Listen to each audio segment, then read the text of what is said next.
ELW proudly presents Tuesday night Kliqbait Wrestling.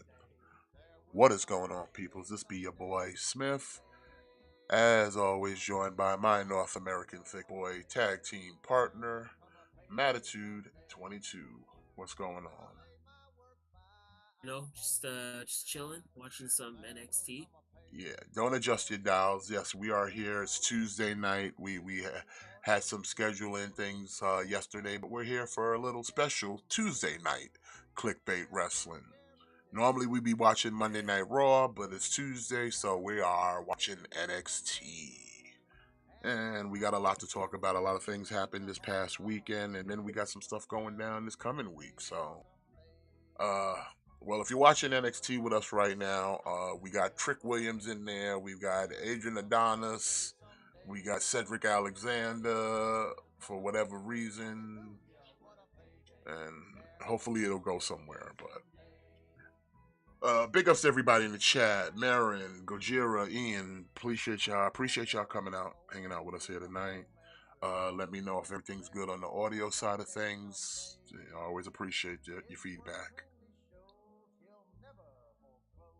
But let's kick things off, Matt. This past weekend, TNA had SLammiversary, and I don't know if you caught the full whole show, but I watched it, and I would say I it was watched. it was a decent show. We had some pretty good matches on the card. I had some issues with this show, man. I had some issues with this show. Well, let's talk about it then. You I want to go? just You want to go match by match? um yeah, okay, yeah, we can go match by match. Well, we had let me see. We had for the knockouts tag team titles. We had what are they calling their name? Militia. Militia, Yeah, militia, militia. Militia It's took fun. on Spitfire, which is Masha Slamovich and Alicia Edwards, the champions. Yeah, Fine match. Champs came out retained. Wasn't too surprised. no. Like I said, decent match. It wasn't. Then we had Uh, in no particular order, by the way, because I don't remember the order. I know we had a match for the Digital Media Championship and whatever that title AJ Francis pulled out of his ass. With PCO and AJ Francis in I would guess you could say it was a hardcore match, or they what do they call it? Like, 'cause it wasn't it was a monsters match, but like it wasn't a monsters ball. I forget. I forget. Yeah, they called it something like that. But it was just basically a hardcore match. Yeah, like it was a big man match. Like it was just big boys kind of slamming each other around. I thought it was I would fun. say roughest spot of that match that it really kind of made me whinge a little bit was when whoever that jacked blonde dude who was with AJ Francis fucking slam PCO Oh, on the fucking chairs. And like Josh Bridget. he literally kind of fucking edged him on them shits. I was just like, oh fuck. Yeah, Like PCO was down for like a good minute on that shit. Like he just like really fucking. I'm surprised like he didn't knock something loose because that looked rough. it's kind of like not like it. Age doesn't matter, but PCO's not. He's not like a young man. Like it's kind of PCO's in making what like 60s now? yeah. That's what I mean. Like when you kind of gotta maybe take a little more care of him. Yeah, we got Brooks and Briggs in a hardcore and no disqualification match right now. I mean, I don't get this angle because for a moment wasn't Briggs kind of in a heel position. Now he's kind of back to baby facing it, but now we're doing this thing where I'm looking out for my former tag team partner, but then y'all all split ways, amicably. Why we let him do his thing. If he want to lose his job, let him lose his job. Why you sticking your neck out for the dude? Plus, I thought they were you're like supposed to be a heel now. Why do you care? thought they were friends again because didn't Brooks Jensen have a match last week and Josh Briggs was in his corner? Yeah, but that was because he vouched for him not to lose his job. Oh, But it's like I thought Briggs went heel mode, but we doing babyface shits like trying to get make sure our friend doesn't lose his job. Plus, this whole angle with Brooks, I don't know. Like he's supposed to be what? I don't know. Is he supposed to be breaking the condition or something? Because he was doing all these like weird tweets and shit. Like, what is this gimmick here? That I he's don't just know. like, I are they really trying to don't. portray him as some sort of loose cannon? Like, what are we doing? Yeah, maybe a little bit like that. Oh, and he just got his ass choke slammed through a table. Nice. But I guess shout out to Josh Briggs, like going to Pro Wrestling Noah. That's pretty cool. Nice. I mean, listen, I've been thinking about it lately, and I'm like, listen, the pandemic was the best thing to happen to professional wrestling because it forced And these companies to think outside the box and be different, and to a degree, learn to play well with each other. exactly, I think it's something too where I think people have kind of forgotten what the pandemic was like, and when I see a lot of people focused on like attendance and oh this company had this many people, but like man, like during the pandemic, every company had no people. Mm-mm. They were pulling, like I You know, said, it's a lot of some of the people now were just dudes they were pulling off from the indies because they were the only people available to wrestle. Like yeah, Willow Nightingale wasn't employed by AEW. She was just an indie wrestler that was available to wrestle. Same thing exactly. with like Sky Blue and all of them. They were just indie wrestlers who were available to wrestle because either the talent they had couldn't leave their point of origin or had COVID. You Yeah. got to remember, a lot of AEW's talent was coming from Japan, so they couldn't go nowhere. Yep. So that's Like like half. That's especially a half your lot of men's the roster. That's females. half your women's roster.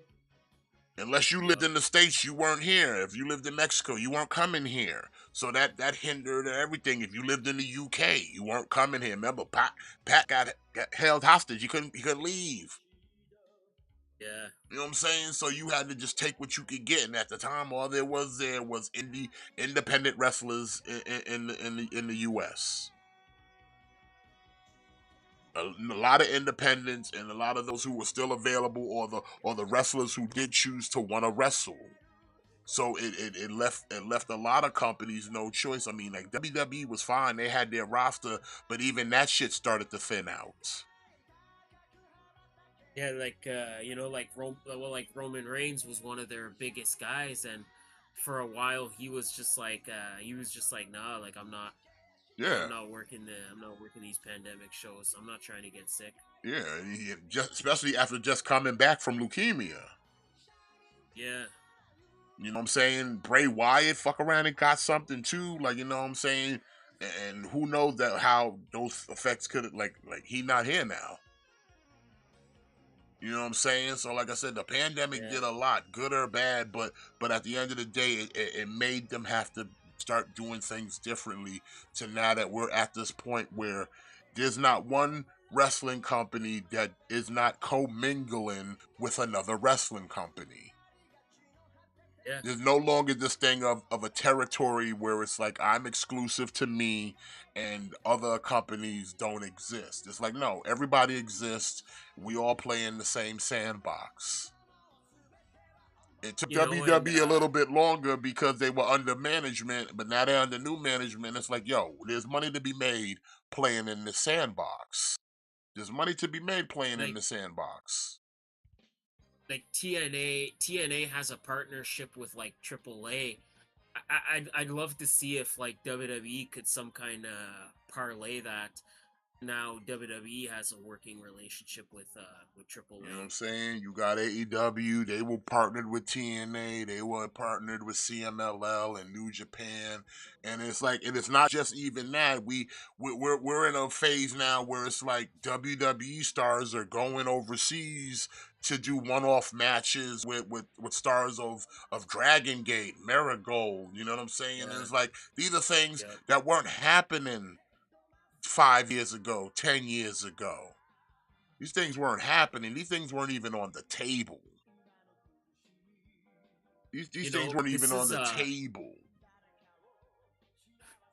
this is probably one of the best times to be this is probably one of the best times in a long time to be a wrestling fan, because one, it's like you have so much options, you have so much variety, and two, like it's just nice to see so many companies working together. Like it's I Yeah, don't because know, now it's it's bleed nice. over. It's bleed over. Because now it's no longer. I don't know who this person is because I don't watch this, but it's like you probably now knew. It's like the whole Jordan Grace thing. Even Jordan Grace said it. She was like, nobody recognized me, even though I've been here in TNA, but I did the Royal Rumble, and now people recognize me on the street because they saw me in the Rumble.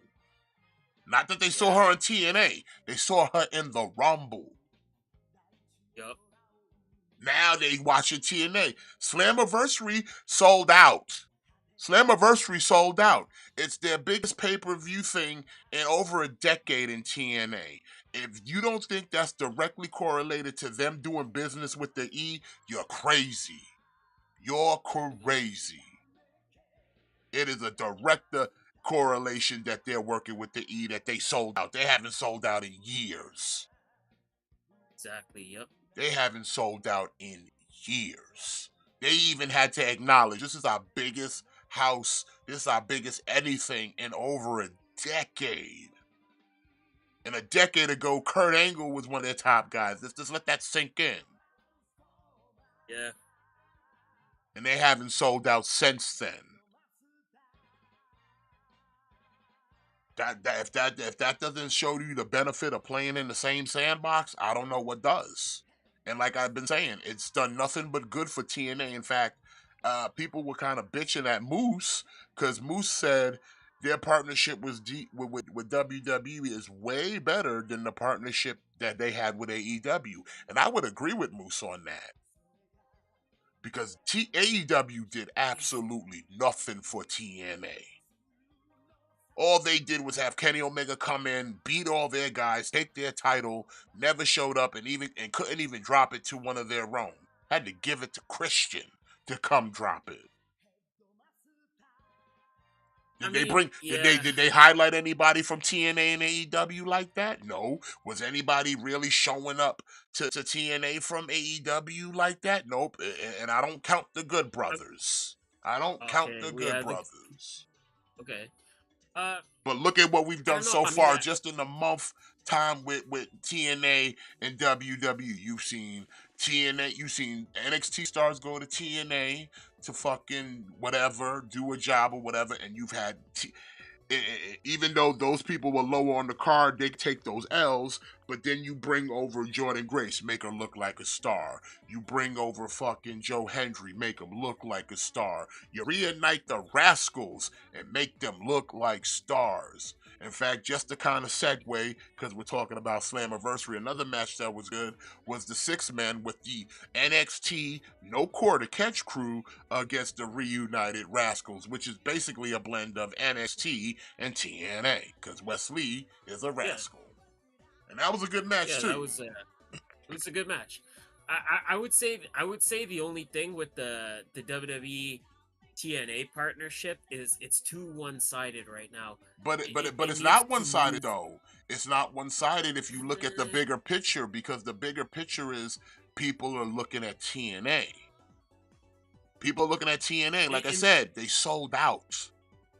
They sold out. in that sense, I'll agree with you. But I think at a certain point, I think NXT is gonna have to do a little better than Izzy Dame. You know what I'm saying?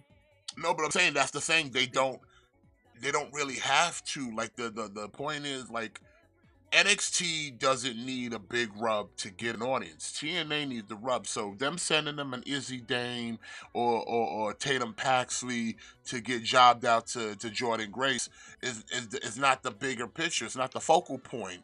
It's just to show the crossover is real. But then they bring over somebody like the Rascals, and the Rascals didn't get buried. Like I said, they're making the TNA guys look like stars. NXT ain't got to do shit. They know how to make stars. They got to make the TNA look like stars. So if an NXT guy goes over there and gets bodied, doesn't matter. In fact, hell, Dempsey went over there and beat not Wesley, Zachary Wentz in like a singles match, and then like I said, they had that match at Slammiversary, and then they got their fucking rub. But it's like it's a thing of it's a 50-50, but it's more beneficial for TNA because they need it more. NXT doesn't need it that badly. TNA does. No. Well, like right now, like I said, we got who's on screen. We got the tag team champions and all three of the Rascals. I think it's a thing where it benefits WWE because, like I said, this is a way for them to potentially scout people. Like I said, this is always what it's been. Like, this is a good way for them to scout people that they might potentially want to bring over, and it benefits TNA because, you know, like, it kind of like people that weren't watching TNA before, they might be more inclined to watch it now because they might see like, oh, like, you know, like all these TNA guys popping up. I might need to watch that to kind of familiarize myself with it a little more.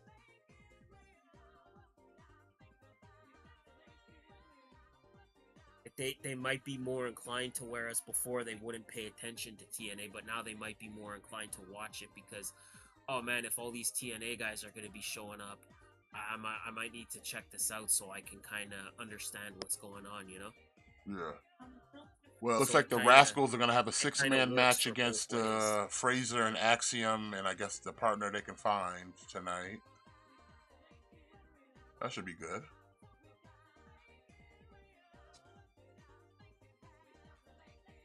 But yeah, I feel like I said it benefits both coming. Like I said, WWE gets to scout out new talent.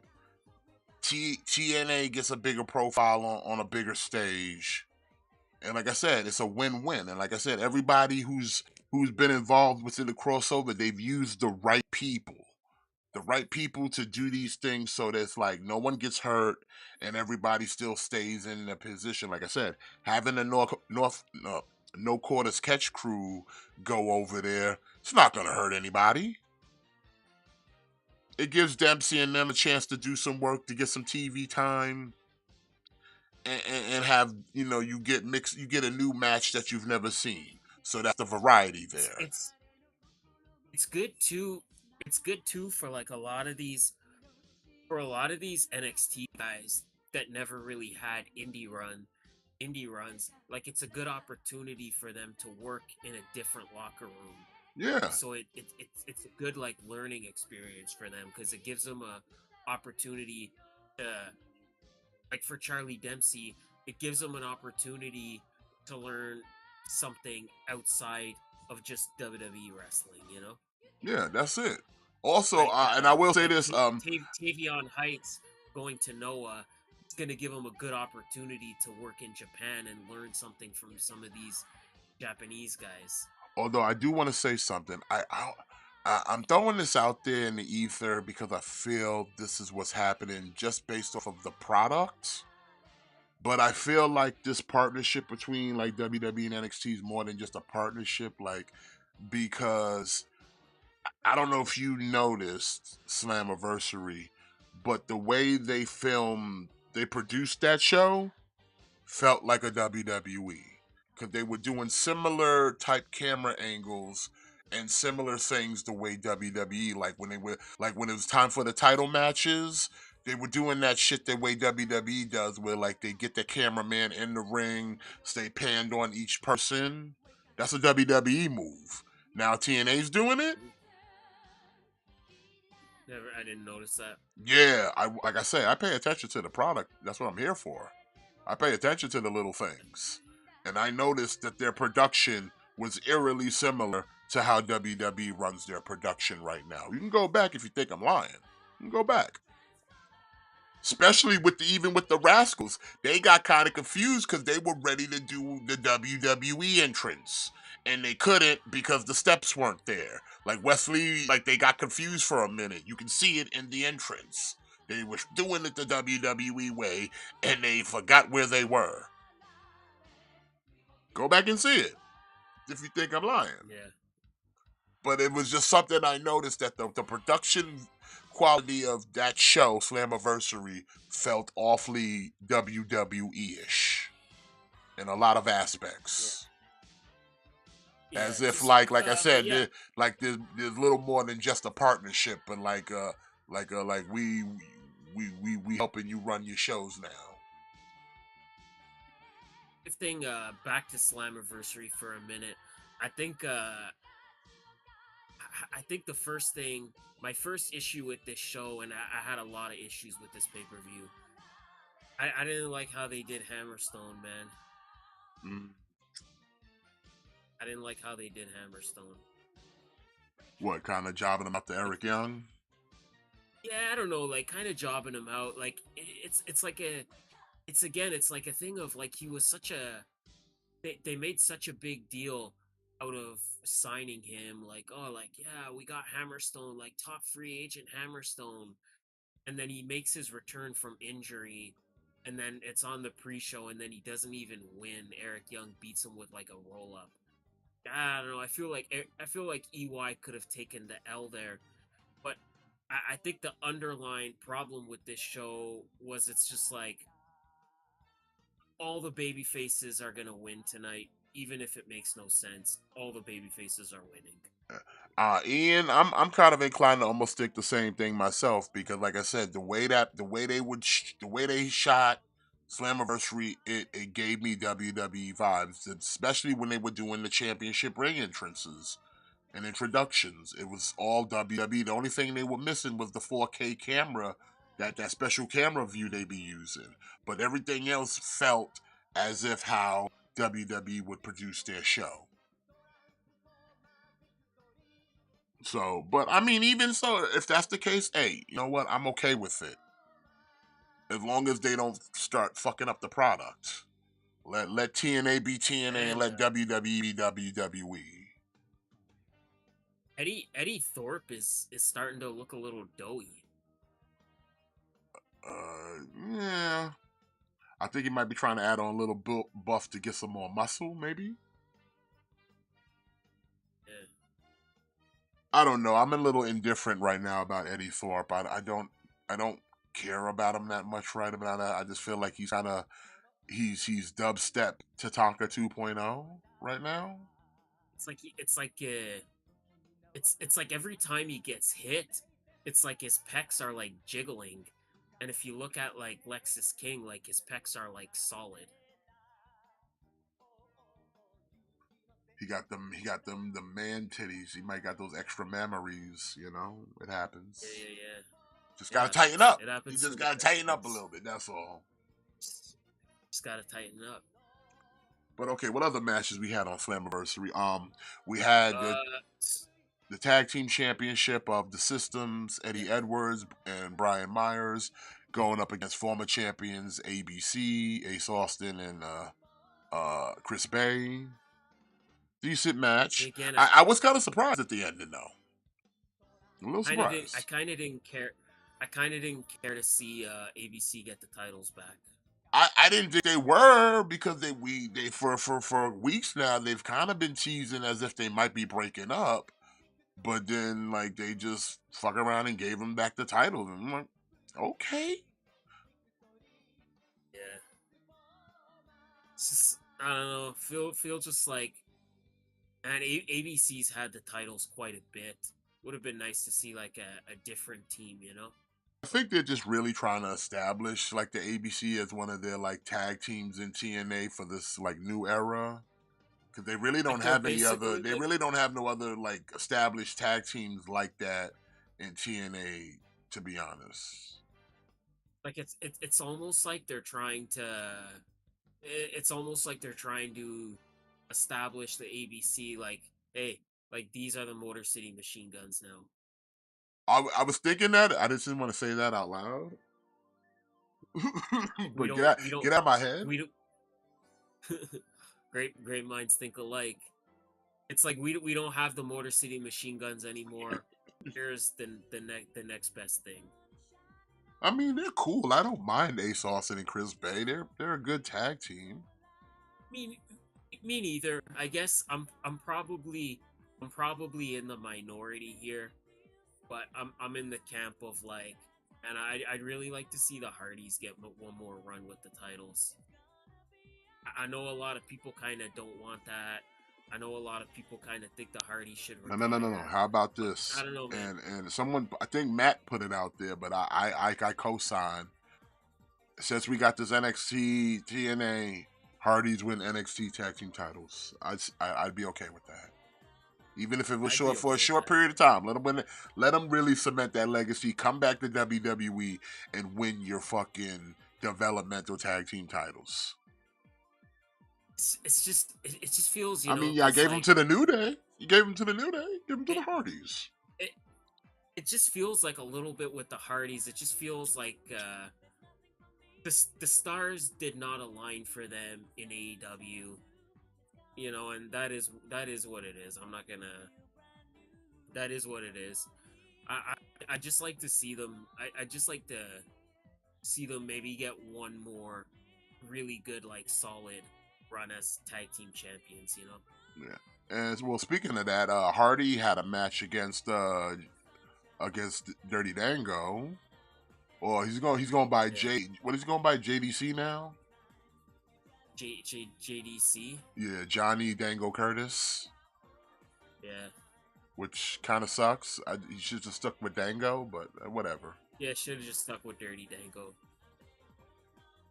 But they had an all right match. Matt got the win. Yeah. Emphatic win at that. He hit him with like what, 3 twist of fates. Yeah. He hit him with the twist of fate off the second rope. And then after the match was over, he hit him with like another 2 or 3 twist of fates.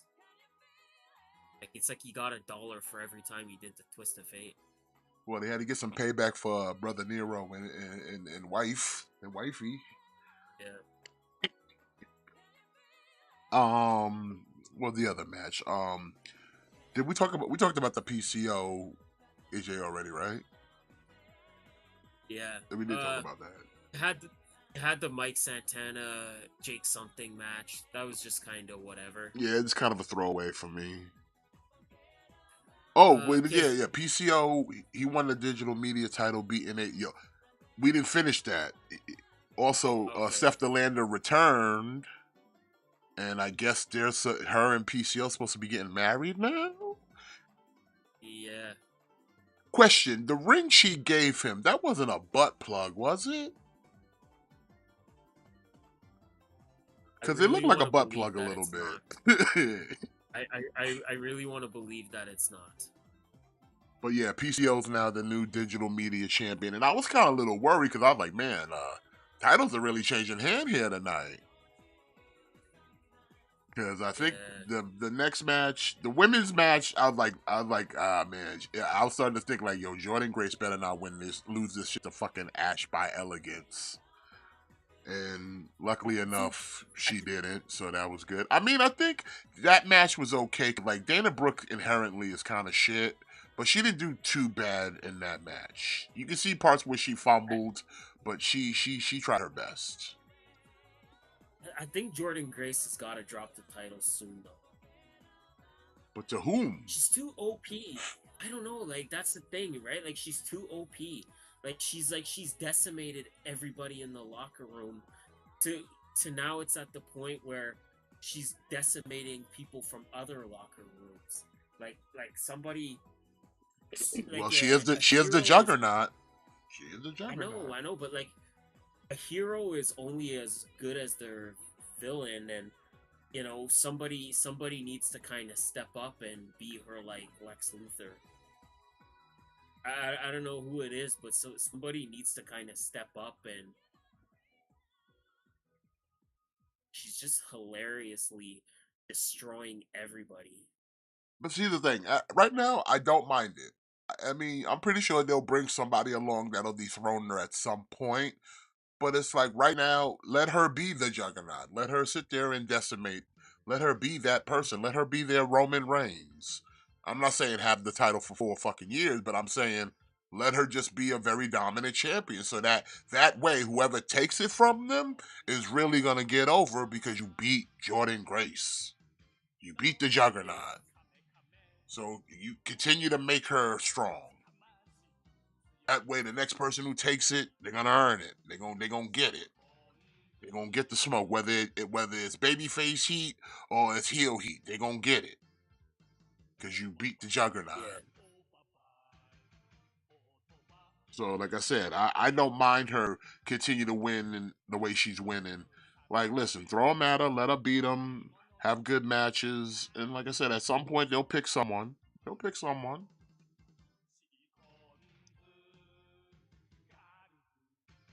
whether it be a new face or a familiar face. I'm pretty sure they got somebody lined up because man, people ain't they. I'm pretty sure they got an end game to whatever her reign gonna be.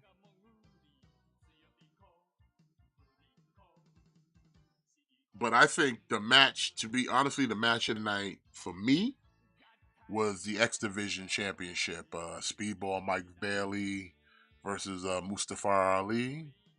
Man, I did not like that match. really? Well, what did you not like? Yeah. I just felt like it was I just felt like it was really overbooked. Like you got Bailey kicking out of two straight 450s, and then the whole Yeah, Earl but he kicked Hebner out. But he thing. kicked out. He had time, but they gave him time to recoup. Cause it's like Trent Seven Yes, showed up. Like, yeah, the end got a little sloppy, but like it yes. all happened Like at least in a manner of like, okay, I can kind of see it. But then we got back into the match. Even like with the finish, like he gets the pin, but foot was on the rope, so we keep going. And you then see, like, like it's not even so much the match I dislike. I I didn't care for the Earl Hebner thing. Like I didn't think yeah, that was I needed. think that was a little hunk. That was a little hokey, but it is what it Like is. We're in I Montreal. It made sense. I think they should have kept the belt on Ali. Nah, put it on Speedball. I think they should have kept the belt on Ali. I think they should have let Ali rock with the belt until Bound for Glory.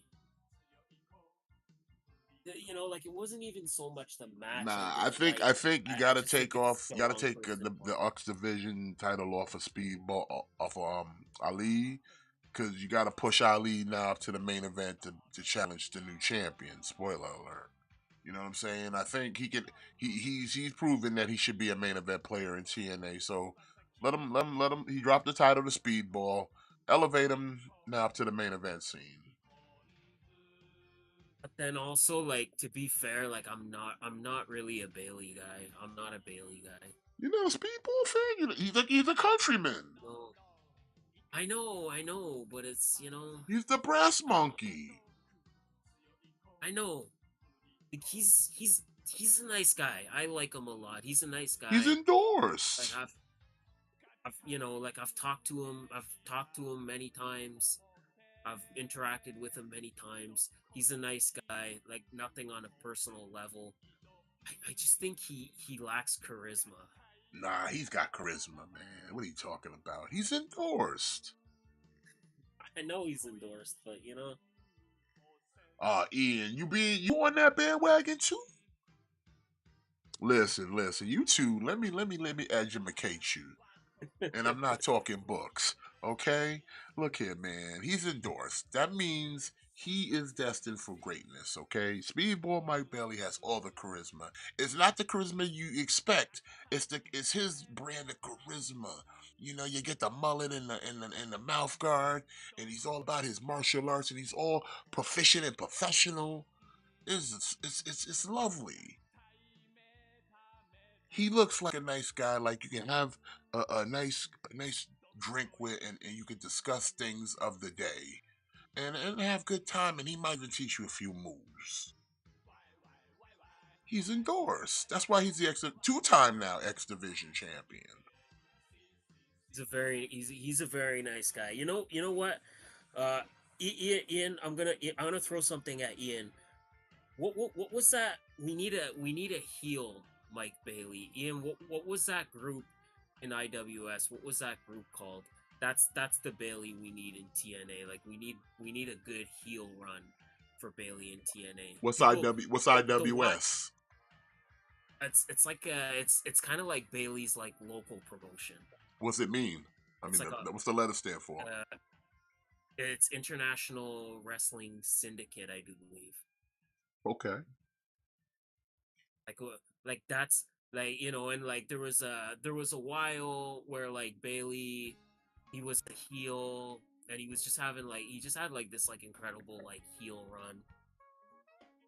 I think the wider audience, not just the locals, need to see a good heel Bailey.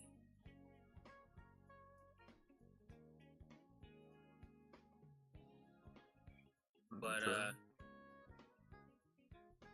all It's a right. hardcore The, promotion. Okay. yeah, like they do crossovers with GCW a lot. Okay. Like they do a lot of joint shows with GCW. Oh, you know what else I wanted to I think again like maybe a lot of people, maybe like the wider audience didn't pick up on this, but for us locals, Ian, did you catch the Sexy Eddie chants that were going on during that match? There was like Sexy mad Sexy Eddie. Eddie chants. He's like he's like another like Montreal based wrestler. Sexy Eddie. Sexy Eddie, yeah. It's like he's like like Joey Ryan if Joey Ryan did death matches. Gotcha. Okay. Ain't nothing wrong with that. Sexy Eddie. Mm-hmm. You know what? Sexy Eddie is endorsed. I endorse Sexy Eddie. You endorse Sexy Eddie? He's Alright, that's what's endorsed. up. Yeah, yeah. He's the goat. Feel you on that. Alright, what other matches? Was there any other matches before the main event after that X Division? Nah. I think that was it. I think Okay, it's yeah. the And then main we had event. the 6-way eliminator. We had Frankie Kazarian, Josh Alexander, Joe Hendry, Steve Macklin, Nick Nemeth, and the champ Moose. And as you can see by the thumbnail, we do have a new TNA champion in Nick Nemeth. I was surprised like that Moose got kind of taken out a little early in the match by Joe Hendry. I kind of liked it though. Like I'm kind of glad because, okay, one, it's like a huge it's like a it elevates Joe Hendry, right? Because now, even though he didn't win the match, he didn't win the title. He beat the world champion. He took out the world champion. Yeah. So it's good in that sense for Joe Hendry. I like this match. I like the booking of this match. I liked Josh Alexander kind of turning heel. Yeah, he did the Like heel turn during the match. on Joe Hendry. I like that. I liked like Moose gets taken out early. So like okay, well, like now we're in a scenario where we're guaranteed a new world champion. Again, I like the match. I really thought Frankie should have won. You know what? I felt that way too. Like, yeah, give it to Frankie. If we're gonna do it, if we're really gonna try to shock people, give it to Frankie. It felt like almost the perfect way to do it, like where you have like Nick Nemeth hits whatever his finishing move is called. It used to be the zigzag. I don't know what he calls it now. He hits his finisher on Josh Alexander, pins Josh, eliminates him, and then Frankie Kazarian quickly comes in and hits the fade to black on Nick Nemeth and pins him. It's just I don't know. Nick Nemeth is a young guy. He just got there. Frankie might not have many more opportunities. Frankie's a seasoned vet. It's the danger zone now, Ian says. Okay.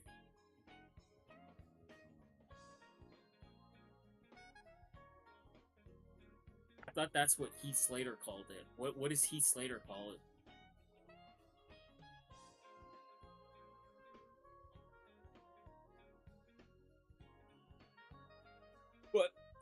all things considered, I'm not mad at Nick Nemeth winning the title.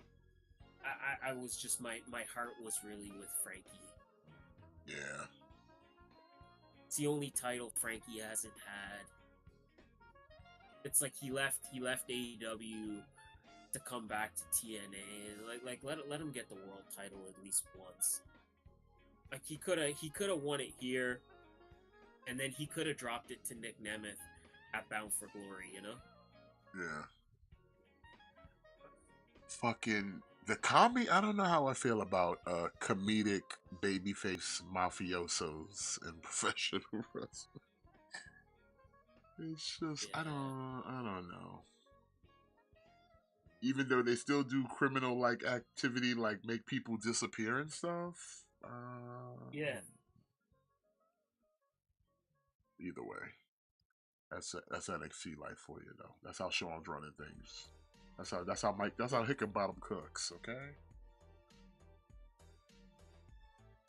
We trust the process of Hickenbottom. Okay. There you go.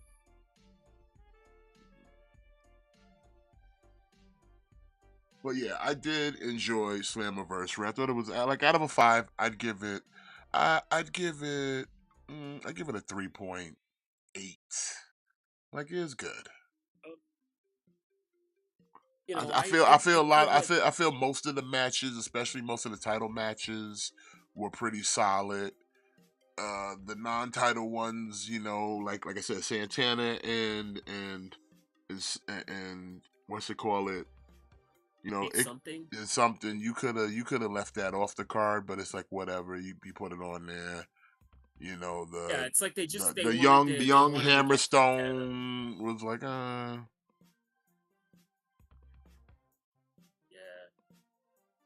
like honestly I I know don't know. like Yeah. I feel like bad because it's like I like I think like I didn't want to see Eric Young just get jobbed out, but then it was like then like you beat Hammerstone on his return, so it's like it sucks kind of both ways. But It's then it something kind of too where made it's like, sense a little bit because it was like I feel like they treat Eric Young like the kind of like the figurehead almost of TNA because then right after that match he just kind of goes right into like a little promo of TNA and then we should really kind of start the show. You know yeah. what I mean? So it's just like I think it was just a kind of a in their mind like this match was kind of throwaway. But then we get this whole backstage segment with Hammerstone and Ash by Elegance concierge, and it's kind of a thing where I guess they're having a match on Impact this week with Hammerstone and Ash by Elegance take on Jordan Grace and Eric Young. Yeah. But it's like, you know what? I wouldn't mind seeing the Consoliers manage Hammerstone. Like, he kind of needs a mouthpiece. Yeah, they'd be, uh, Ash by Elegance and Hammerstone. Like, I think that would be like a nice pairing. I think so too, because like even like the kind of little chemistry he had with the Conciliaire in this segment, I was like, you know what? I wouldn't mind seeing this little fucking guy be his mouthpiece. Yeah.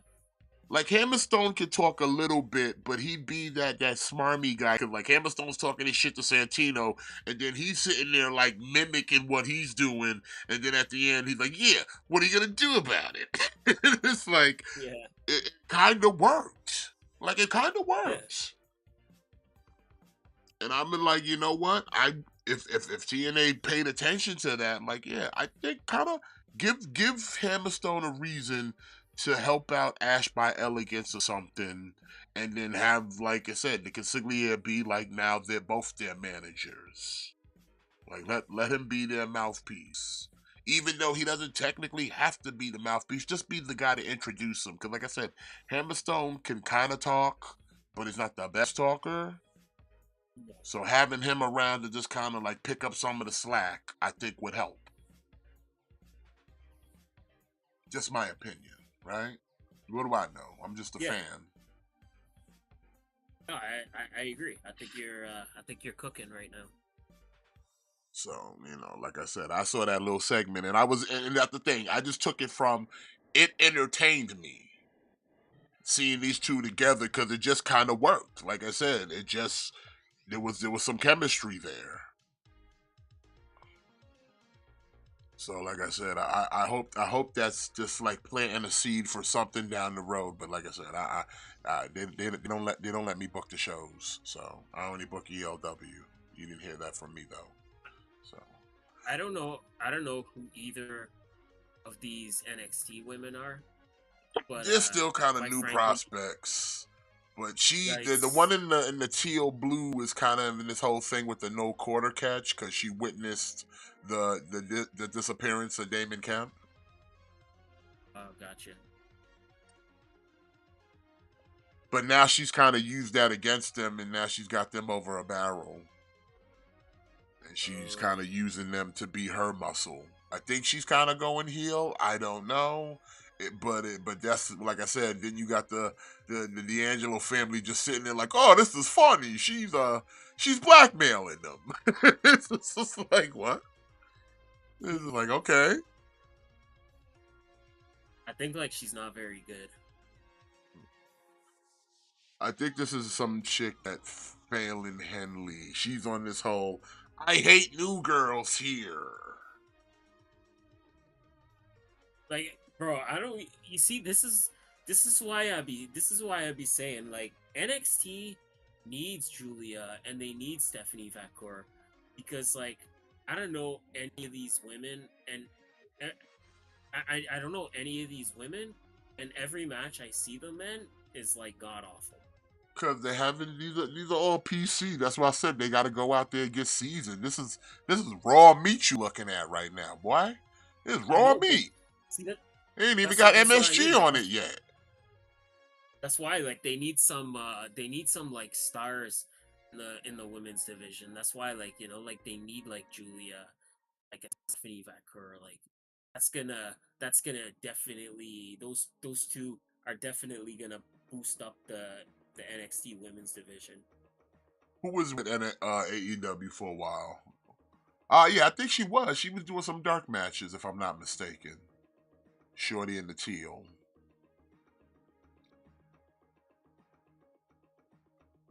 Was she the one that like always dressed like Goku?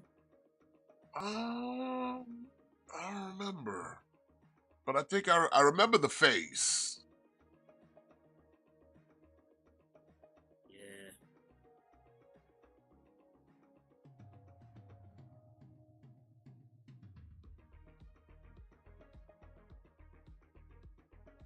Oh, I thought that was Phelan Henley. That's some other new girl.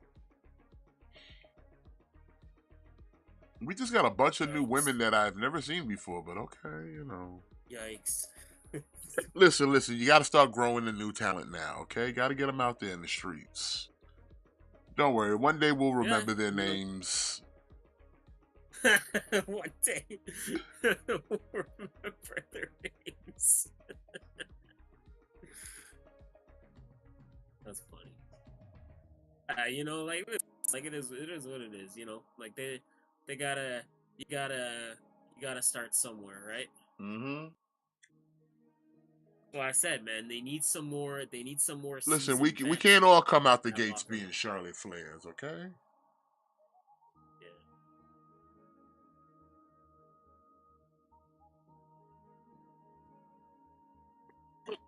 Who's this guy? Who, Hank and Tank? Oh no, sorry, I'm a bit ahead.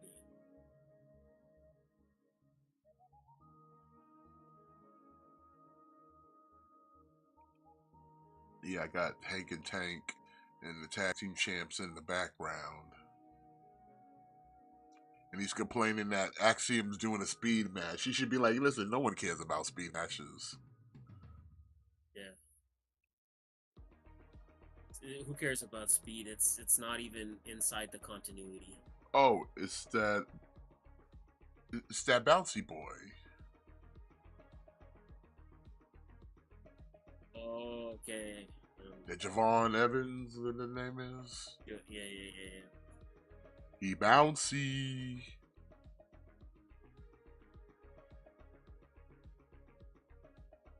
Cedric Alexander got a match? So Shit. I don't, you know, part of me is like I know Trick Williams is just gonna demolish Cedric Alexander, but on the other hand, I'm like, Cedric's getting a match on TV. That in itself is a win. It is a win. It's a win for Cedric. That I mean, even if he loses, fuck, he got on TV, man. At like, least he when's the got last on time he's TV. been on Raw or SmackDown? Yeah, it's been a long time. Like, Cedric ain't been relevant since the Hurt Business. Like, let that soak in. I guess. Do we want to talk about the Hurt Business? Sure, we can talk about it. Bobby Lashley's out, man. Bobby Lashley's out.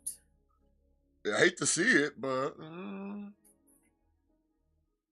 I mean, to a lesser extent, MVP's gone too, but yeah, you're right, Gojira.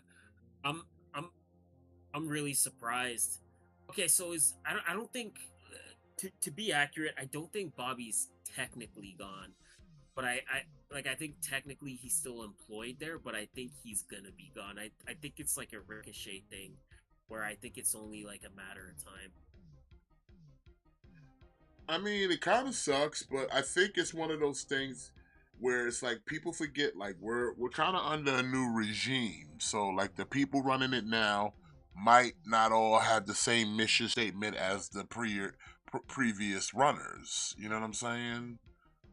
Certain Yeah, people, certain acts, certain talent they might not want because they're trying to go in a different direction, maybe. Like I said, the days of big beefy dudes. Sure, there's a couple of them, but for the most part, everybody looks like a Seth Rollins. Everybody looks like an AJ Styles or a Johnny Gargano out here. All of our women are the size of fucking Liv Morgan, outside of your Rhea Ripley's and Charlotte's. You know what I'm saying? The scale of your wrestlers kind of change. Like I said, people are built like Roderick Strong out here, and that's not even a bad yeah, thing. That's just the way it is. You know. yeah. So, like I said, like when you have a person like a Bobby Lashley, like, yeah, we could use you, but I don't think we kind of going in that direction of the big burly men. The guy before loved buff dudes, but he don't work here no more. So maybe we're not trying to You go know, for so many buff dudes where we just want more athletic dudes. You know what I'm saying? I know. Yeah, like I know a lot of people always like they're always like, oh, it's what a that's a big loss for WWE. It's a big loss for WWE. It's like for me, the way I look at it is, they weren't doing anything with him anyway. Like he was in a faction with the Street Profits that wasn't doing anything, Did absolutely nothing. They barely had a name. nothing.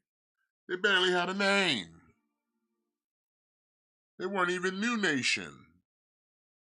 I think it's a thing where Bobby Lashley's a star.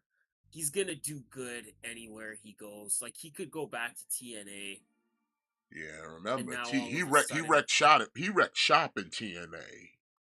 exactly, He like had he one of can go those back kind to of Kurt TNA. Angle type runs in TNA. Yeah, like I'm sure AEW is gonna be interested in Bobby Lashley. Like he could do stuff in Japan. He could get back with MVP. I think at the end of the day, like I think Lashley will be fine. Yeah, Or WWE, they're gonna keep doing what they're doing. Lashley's gonna be a-okay. I really think WWE does needs to implement trios or 6-man title Yeah, in the company. And treat it, make yeah, it just universal. Just make one. You don't need two. Just make one, and then let yeah, whoever holds it can float. So whether NXT, SmackDown, Raw, whatever, you know what I mean? yeah.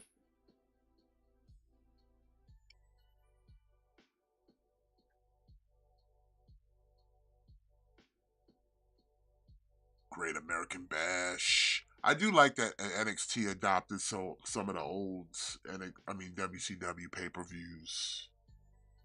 Yeah. Keep them alive to a degree.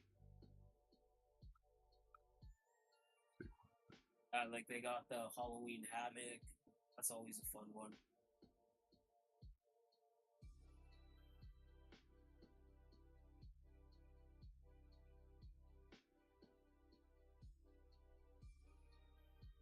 I mean, listen, Gojira. I listen. I liked Bobby Lashley. I've always been a fan of Black Lesnar. I was a fan of Black Lesnar in his first time in WWE. I was a fan of Black Lesnar in TNA. And I was a fan of Black Lesnar when he returned to WWE. I've always been a I forgot. component of Black Lesnar. I forgot that we called him that. I've always, listen, never forget, okay? Black Lesnar, like I said, I think yes, there were moments in WWE that there was wasted opportunities, but hey, listen, we can at least hang our hat to know that Black Lesnar, aka Bobby Lashley, hey, former two-time WWE champion. So at least you didn't walk away with nothing. Okay, it'd sucked even more if he's leaving and he did nothing in his return. We can at least say shit. We won the Andre the Giant if you want to give that any credence, but at least we can say we're leaving here a former two-time WWE champion. Yeah. I'm okay with that. To add on the other accolades we accumulated in our tenure in this company. IC title, shit, a couple United States titles. The only title he never won was tag team. He could complete the Grand Slam. He's only a Triple Crown winner, but that's good enough. At least one of those crowns is the WWE Championship, and like I said, he had it twice. It's good enough. Throw on top all of the TNA accolades. Man, that's a pretty nice resume if you ask me. You can go anywhere with that. You go to I'm pretty sure you take that resume to New Japan, they'll make you a star. Big Black Lesnar like him? Come on. They probably put the title on his ass. You Yeah, know most what? definitely. Like at the If end I of the was day, Bobby like Lashley, I would go to New yo, Japan because I'm almost certain he go to New Japan. They put the title on him. yeah, His fucking bald black ass, they'll put the title on him.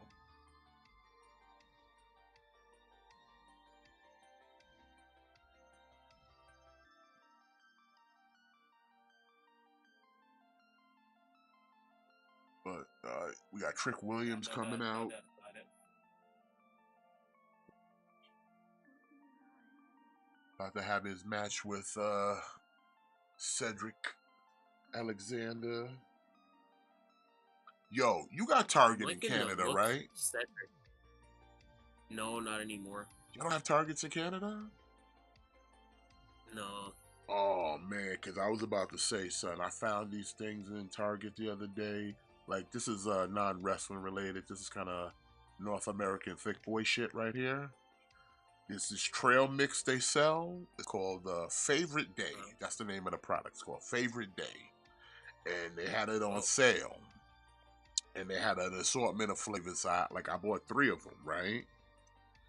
So the first one I got was Mexican street corn, and it's ooh, delicious. It's delicious, right? Then I got this other one. It's a sweet Cajun trail mix, also very delicious. But this one right here, if this is for you like trail mix and you have a sweet tooth, this one right here, game changer, son. It's almost dangerous. It's s'mores. ooh, Yeah, and it's got like little hard little like kind of like graham cracker stuff, and then these balls that are like little soft chocolate and little marshmallows, and like when you eat them all at once, ooh, baby boy, I tell you, good as fuck. And that's what I was about to say. If you got Target, go find you. Like I said, they was on sale right now, but that was the only reason I bought them. It was on sale, so I was just like, "Fuck it, I'll give it a try." But that s'mores one, definitely get that one. If they got other flavors too, but definitely get the s'mores. If you got that sweet tooth, this shit right here is a hitter. It's a hitter. It's good shit. It's good shit. Just saying. That sounds delicious. You know what? Hold on. You know what, Matt? We need to get a chip exchange going soon. You know what? If they got it there, I might have to swipe you one and send it to you. Yeah, we could do that. It's been a while. It's been a while. Yeah, I need my ketchup chips, son. Let's start. What you need? You know what? I'm gonna just grab some shit because I've seen a few things out there in the streets that I don't know if you got out there in Canada. And I'm gonna just like get you a little care package going. Got some sweets. Like, okay, y'all got yeah, because they started selling these too. It's a freeze dried candy. Oh, I'm not sure. You know what? No, I don't think we do. I think I'll just send you. I'll just grab you some. Alright. Because they got like it's regular, like they take Skittles and what other types of candy. Like they got one flavor of Skittles, one is a lemon candy, and then the other one was sweet tarts. I got the sweet tart one. That's just good as fuck. And it's like frozen? No, it's like freeze dried. So it's almost Oh. like if you ever had like that astronaut ice cream or something like that. Oh. It's kind of like that, but it's candy. Sounds delicious. It is delicious. So I could snag you a bag of those because they sell those at Target Yep. too. Okay, yeah, we'll do it. I'll get you some stuff. Yeah, I need some ketchup chips, son. I want them Ruffles. The Ruffles was banging, and which was the other ones? The other ketchup chips you sent me. Doritos. Dorito ones I wasn't feeling that much. The Ruffles ones with like S tier bang on the ketchup chips. The Ruffles. Yeah. We got ketchup Pringles. I think you sent me those too. Those were okay. And then we got the Lay's ketchup. The Lay's ones were good too. Yeah, But we the got lots of- we got lots of Ruffle ones was fucking slap. Those fucking slaps. Oh, I think Miss Vicky's has like a spicy ketchup. Oh, I take that. I'll take that. Okay. All right, I'll take a look. I'll get you some stuff. Bro. But yeah, I gotta send you that small shit. That shit's good as fuck, bro. Like every now and then, I just get a little handful and make sure I got all the stuff in it, and it's got like peanuts and other stuff because like it's a trail mix. But like you make sure you get get a little bit of everything in it of one of the things, and you just pop it in, bro. That shit, what? Like shit is a problem, boy. I like it. I like a nice s'mores. So yeah, I'll hook that up, man. I'll grab you some shit, bro. All right, sounds good. Yeah, I'll do this. I'll do the same. Plus, the missus, somebody in her family, they have their own potato chip line that they sell out here. Oh yeah, that's right. You were telling me about that. Yeah. Nice. I'll grab you a couple of the chips because they got different flavors in those. They got like barbecue, sour cream and onion, and just like the regular chip and shit. So yeah, I'll hook that up for you. We'll get that popping. We'll do it. We'll do it. I don't fuck with Subway Gojira. I'm not a Subway guy. Yeah, Subway. I stopped endorsing it when Jared Fogo did his thing. and I've never eaten it ever since. Plus, to be brutally honest, 'cause like I said, I'm that kind of guy. I'm a North American thick boy. And Subway, they are skimpy with their toppings. Like every time I used to go Yeah, there, and I'd be like, bro, can I get some pickles? And they give you like three fucking pickles. It's like, bro, can I get some pickles and some black olives? Like you just be spitting on it, like, bleh. Like, can I get some pickles? Plus, what also kind of sold me away from Subway outside of that was I started working at Publix, and Publix subs are fucking undisputed. Okay, you're not beating a Publix sub. I don't know too many other places that make a better subs. Like Jimmy John's is good, but Publix just hits different. Maybe it's a little biased because I worked there and I used to make the subs, but even before I worked there, the subs just hit different. Trust me, if yeah, you ever find yourself in the southern regions of the United States, especially Florida and Georgia, take your ass to a Publix and get you a Publix sub. Doesn't matter what it is. any kind. Bro, you can get a bologna fucking sandwich. You can get a turkey sandwich. You can get a bologna and turkey. You can get a chicken tender sandwich. You can get a tuna sandwich. You can get whatever sandwich, meatball sub, whatever the fuck you want. They'll make a sub out of it at Publix. Yeah, Okay. I just And find then on the top of thing with that, sub they just take whatever the meat you want. They'll have a whole bar of toppings, and you be like, "Give me this, give me that," and they don't skimp you on that shit. Okay, they don't skimp yes. you on that shit. When I tell you, when I say, "Hey, give me some black olives," they'll give me some black olives. When I say, "Yo, I want a lot of pickles," get a whole hell of a lot of pickles. They don't play. Your sandwich will be fat I as fuck, son. You'll be eating that shit all day. I used to where I used to live like a couple years ago. It's like a little like sandwich shop.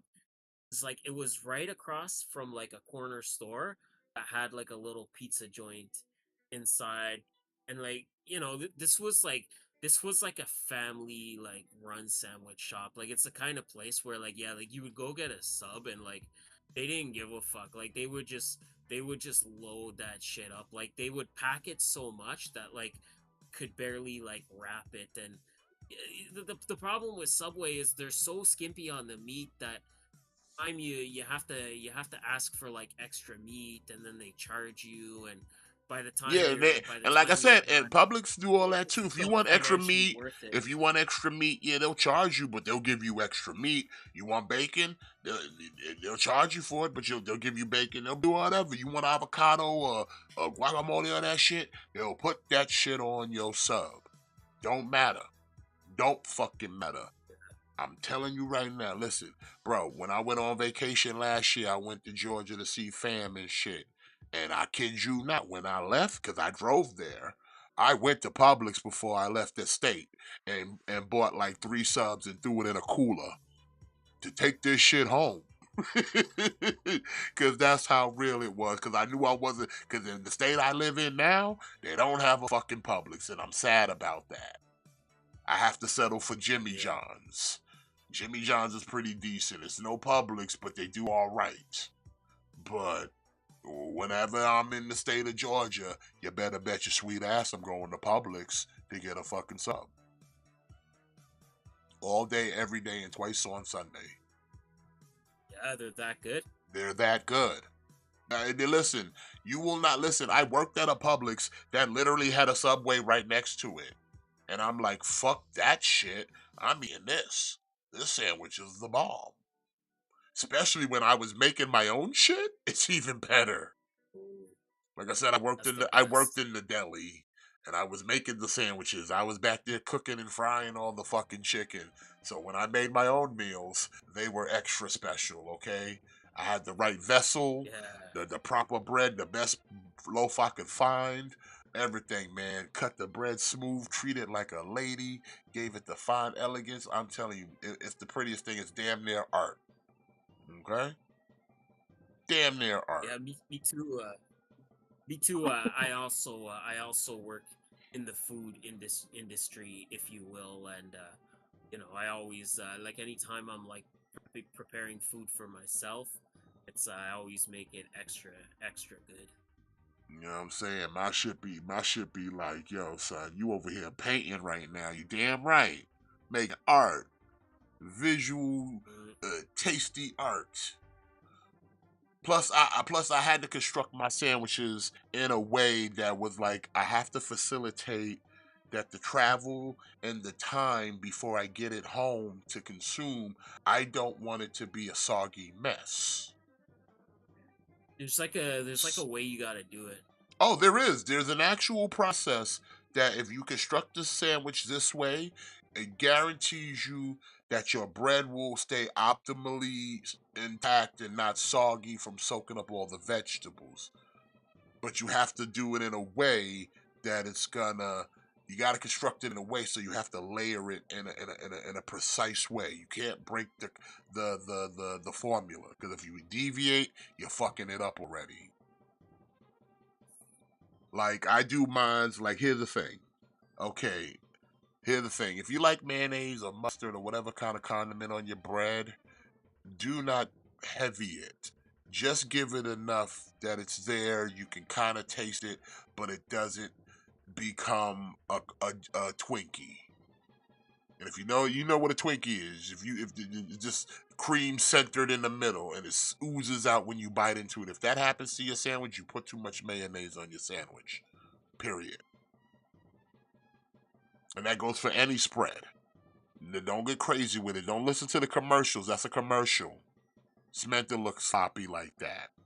With all the mayonnaise oozing out that shit. Guess what? When you start oozing out the sides, it's not fun anymore because now you got it on your shirt. Mm-hmm. Yeah. It spilled on your jeans. Mm-hmm. It's all in your beard. Mm-hmm. So you minimize the spread. Then you go cheese and bacon if that's your preference. If no bacon, then don't worry about it. Then you do your meats, evenly distributed, depending on what your meat is, or preference.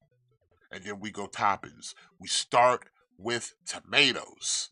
And I recommend, especially if you're a homebody, which you're cooking, give your tomatoes a little paper towel treatment. Get some of that moisture off. You don't need all that moisture on there because that's just going to soak up and get in your bread. Okay? So soak up a little bit there, put them in the paper towel, give them a little dab, tap them up, give them a little pad, get some of that moisture off, then put them on there. And this is key. This is key. I hope y'all writing this down, chat. This is key. Salt, pepper, oregano. Salt, pepper, oregano. And if you don't have oregano, fine. But the salt and pepper is the most important. Season those tomatoes. Season Always, those every tomatoes. time. Then you do little onion, pickles. Pickles also get the paper towel treatment because they come a little juicy. Get some of that off. We don't need all that extra liquid. Is no good for the sandwich. So we want to minimize liquids. Okay. Boom. Pickles. Then whatever other if you want banana peppers, all that and you keep a little bit of juice. And then here's the key. I know a lot of people go, "Oh, I want the oil and the vinegar." No, no, no. And I'm gonna tell you why. It's just gonna make your sandwich soggy and fucking greasy. And I don't like holding a greasy fucking sandwich. I don't know about y'all. I don't like holding a greasy fucking sandwich. I don't like looking at my fingers and they're saturated. Cause then you fuck around and you mess up and you touch something like a good shirt or your pants or something or your chair. No, I don't like a greasy sandwich. So none of that. No oil, no vinegar. It's not vogue. It's not cool. Then and plus, because most of your vegetables already had their own liquids and we only dabbed out a little bit, they're gonna eventually marry together within that sandwich. So you already have your oil, you already have like your vinegar base type dressing already coming with your vegetables. So why are you putting more liquid in there? Why are you putting more liquid in there?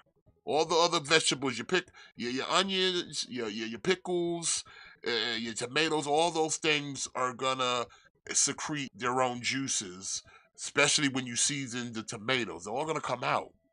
and then marry each other in that sandwich. So why are you throwing all this oil and vinegar shit on it? It's already gonna come through in the vegetables, so you don't need extra liquid. Then here's the key. Last is lettuce go last. The lettuce go last. It holds in all the shit you just put in. Holds everything you just put in. Keeps it all snug and bug. Plus, all those liquids that I just mentioned are gonna get up in the lettuce. Get the lettuce a little tastier. Just some of that juice in there. And then not that oil, none of you didn't need that. Like I said, it's in the vegetables. Then you seal it up, wrap it up tight like a blunt, cut that bitch in half, and you keep it pushing. And when you see that cross section, when that shit looks marbled like a tree stump where you can see the age of it, that's when you know you did right. That's when you know you did right. You see the aging of that fucking stump. Okay? So you take it from your boy Smith, man. You make your sandwich like that, and you come back and you tell me that that's not the best fucking sandwich you ever ate. And that step applies to any kind of sandwich, whether it be on a long roll, bread, or roll, anything. That formula, it doesn't miss. It doesn't miss. And you come back and you tell me that wasn't the best damn sandwich you ate in your life. You know, I'll say you're welcome. You're welcome. All right. I'm done now. Listen, knowing is half the battle, okay? Yeah, listen, man. Like, there's a science to making sandwiches. You can't just be throwing stuff on bread. Like I said, I never got that Science oil. I to it. never got that oil and vinegar shit. It just makes your bread. It just makes your sandwich soggy.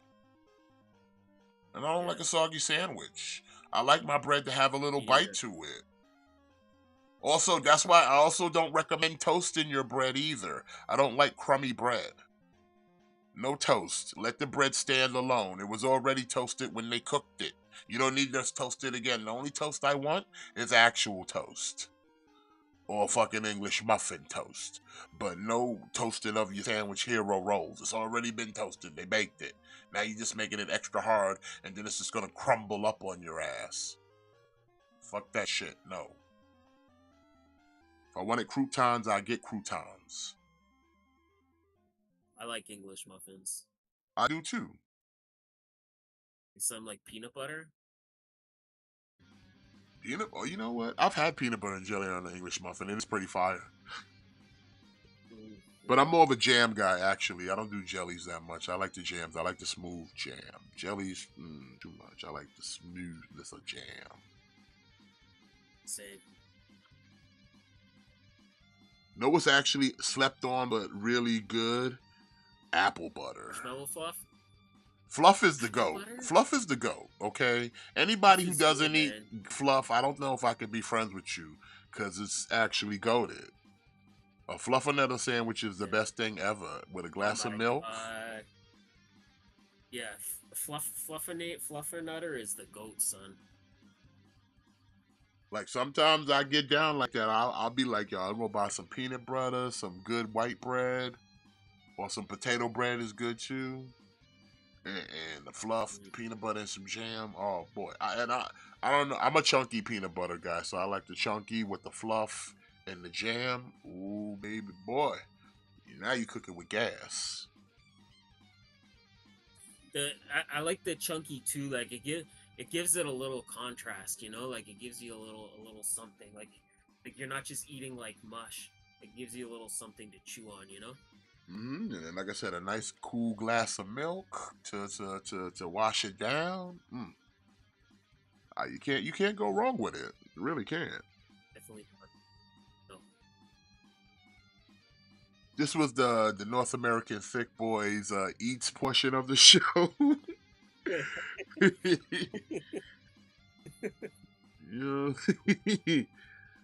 Well, listen. We work hard at the gym. We gotta keep those proteins up. You know what I'm saying? Gotta eat right.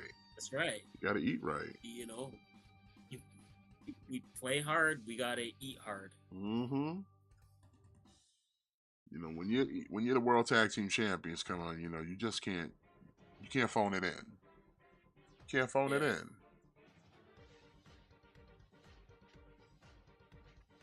All right, so we got tag team match going on in NXT. We got Metaphor taking on Soroka and was that Petrovic?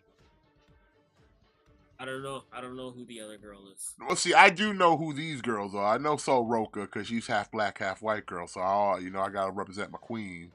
And I think Petrovic, she one of yours. She a candidate. She Canadian. Yeah. Yeah. And they're going up against Metaphor, Lash Legend, and I don't really remember the other girl's name. Jakara Jackson. There you go. See, we're getting it. Mm-hmm. Someday I'll remember your name, and then we'll think about all the same. I remember when I was like, She's kind of nice who are looking. you? Plus, I can't. Plus, like, I like Soroka. She's borderline, almost endorsed. Me too. I like her. She hasn't gotten there yet, but she's in the cusp of joining my stable of endorsed wrestlers. Okay. Yeah. And that's rarefied air up there. I'm telling you. We have such greats as Cody Rhodes, Joe Hendry, Speedball Mike Bailey. Endorsed. All endorsed. Grizzled young veterans. Endorsed.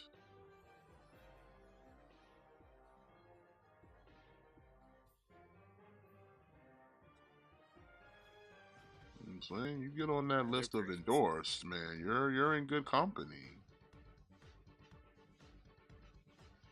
Swerve Strickland endorsed.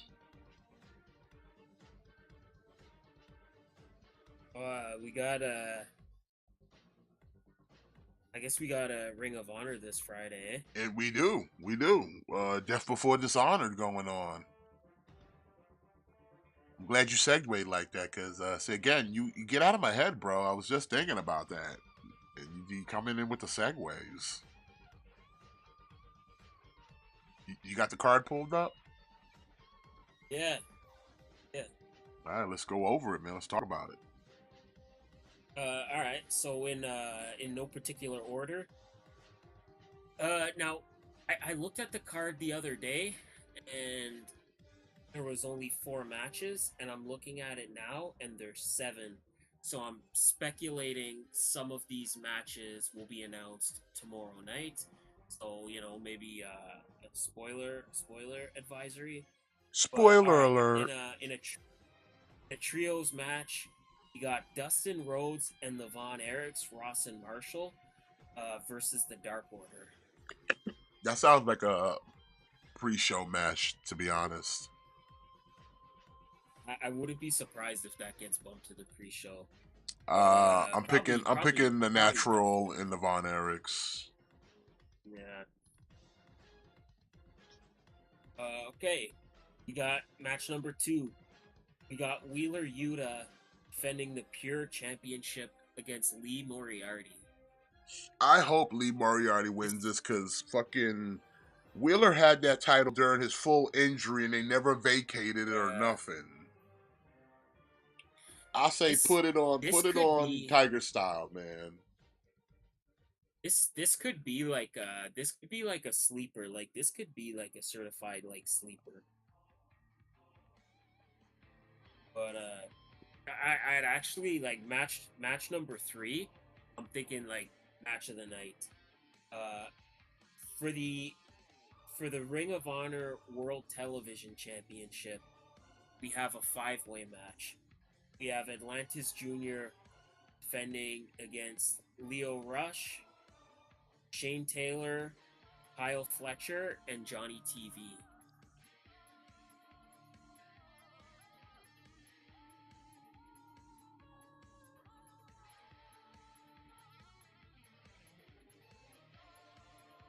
Okay, Lash and what's the name won the match, and they calling out the champs, Isla and Alba. Hey, it's good. The champs got to show up to NXT once in a while, They do. They actually do. Since I never understood why they got rid of the NXT Women Tag Team titles. I don't know. I never understood that, why they just unified the titles, and it's like, well, now you have to have your main roster women go to NXT unless that's what you want, but It doesn't happen very often, though.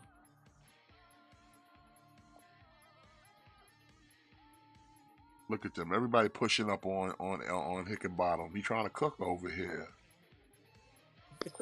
Let Hickenbottom cook.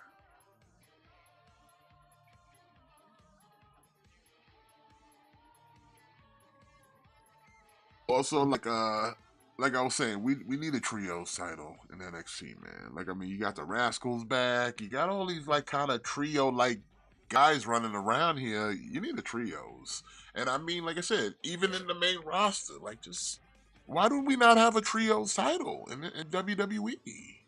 It It's would got to benefit happen at it some would point. benefit so many people who ain't got shit to do. Like you got Judgment Day, you got Final Testament, you got the D'Angelo family, you got the Rascals if they kind of stick around. I mean, you got You got Chase U, you LWO, got you the got No Quarter Chase Catch U, crew. You got so many Legado, trios, yeah, Bloodline. and even and here's the thing. Here's something, and this is kind of the wildest concept that would really be good for everyone. If the trios title was in the same vein as Lucha Underground's was, meaning Oh, women can get in on this.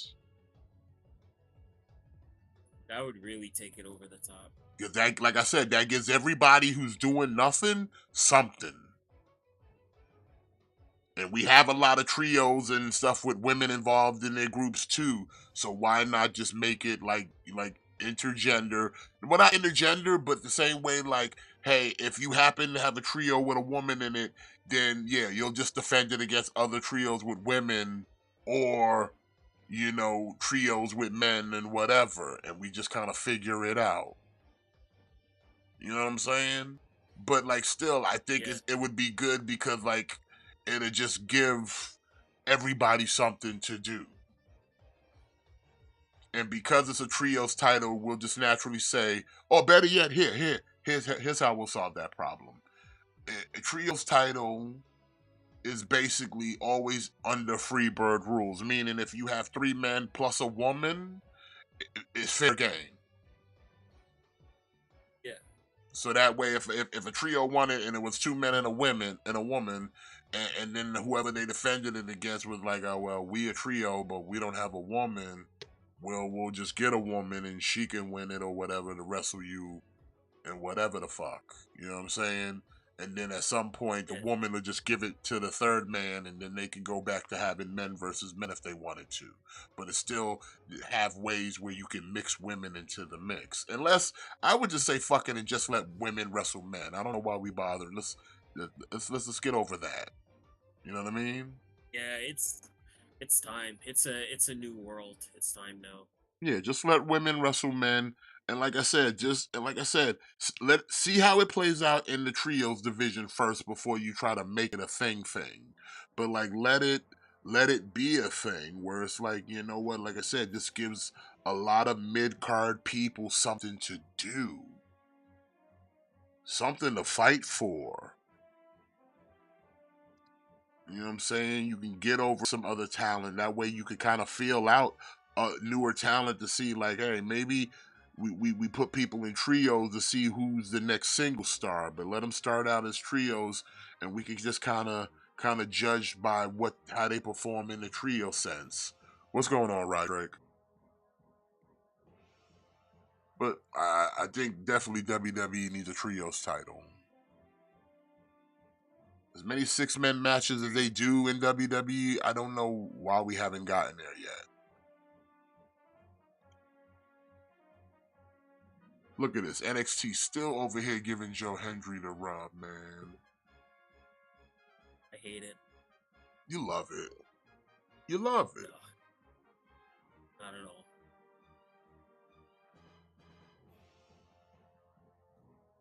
Tessa? You mean Tessa Blanchard? What are you talking about over there, Ian?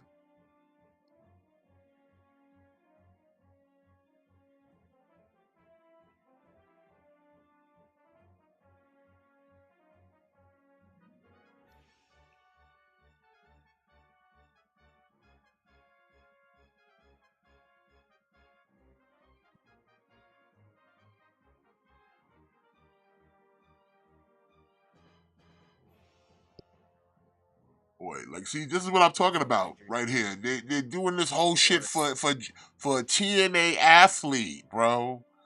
This is good for TNA. Sure, they're grooming Joe Hendry to be their guy, but you know, right now we'll help TNA get the rub. He's the worst.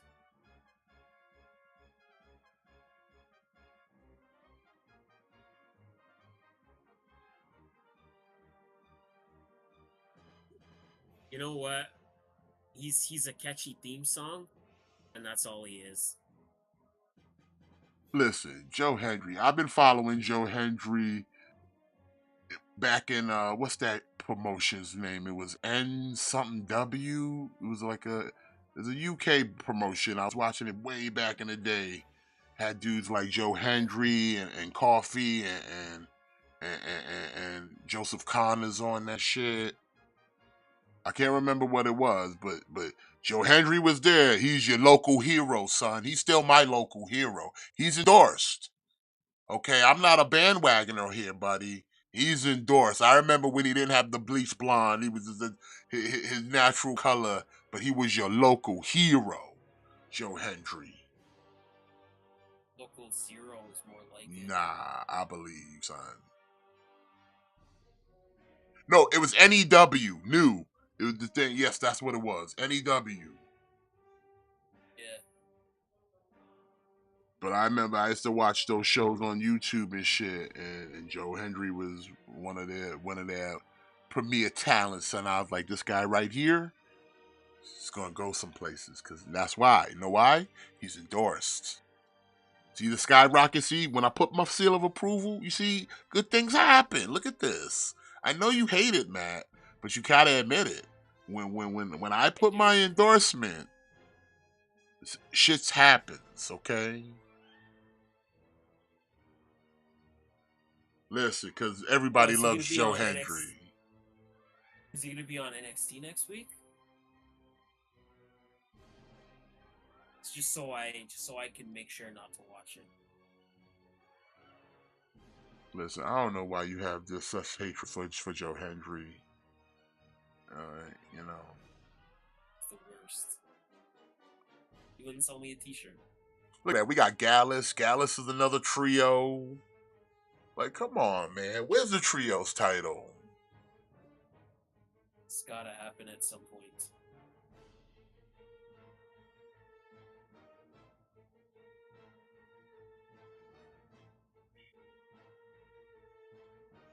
See, like I said, I feel good when I see like Joe Coffey, because like I said, he was in NEW as well. Like I said, all those Scottish dudes was that promotion. They was going wild. But I put a blue wig on him? Hell nah. He ain't Scott Cheetos. Fuck Scott Cheetos. Scott Cheetos can eat a dick. You know what's one guy that kind of disappeared? He disappeared during the pandemic, and then NXT UK went away, and then he never came back. Who's that? Where's the bastard Dave Mastiff? Oh, that's a good question. Where's Dave Mastiff?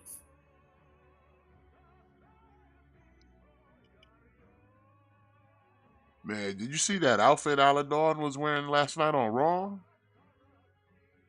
Oof, did I ever? Hey now. That's all I gotta say. Hey now. Ethan Page's shirt looks like Leo Rush's pants at the last pay-per-view. It does.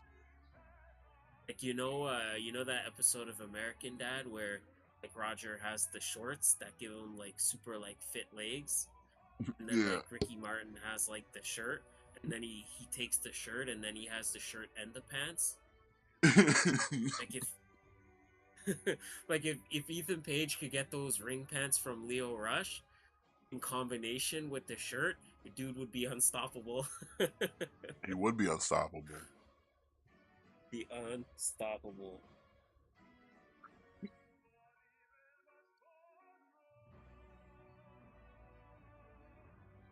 Like I said, I'm happy for Ethan Page as NXT champion. I support it. He's gonna beat up on Oro from Medi 4.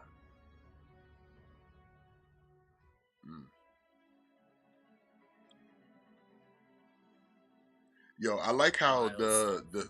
I was sitting here at first trying to figure out. I was like, yo, how does this head thing come off of Malik? And then like it splits in half. I was like, oh shit. Yeah, I was like, okay. I was Yeah, like, that's yeah, cool. that's kind of dope. I was like, all right.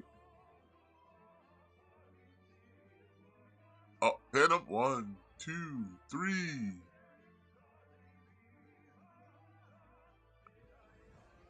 I like these. I don't like when they do these. I pin the champion in a match that doesn't count for shit, and then I'm gonna get a match and get my ass beat anyway. Yeah, like a match that like never even technically got started. Yeah,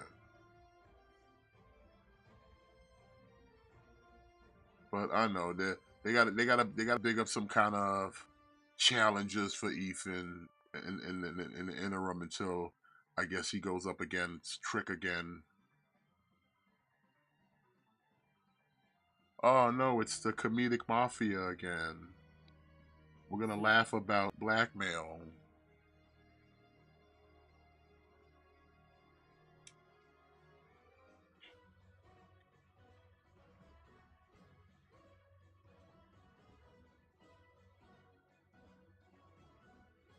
Fucking hate Trey Miguel.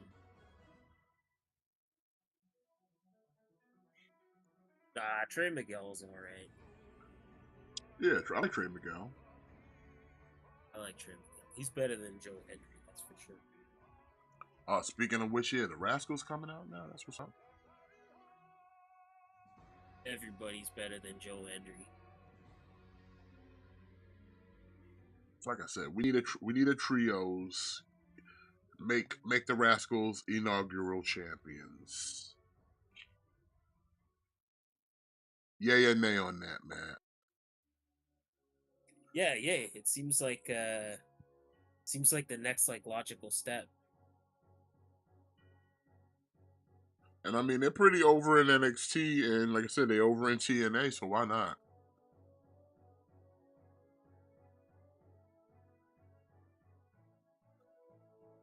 You know what? Rascals are almost endorsement ready, but they're not there yet. A little bit more. I mean, maybe if we bring back the weed gimmick, but I know we can't do that on in WWE programming. So No. I like they was doing some. I don't know if you've catched any Impact lately. Have you been keeping up with TNA?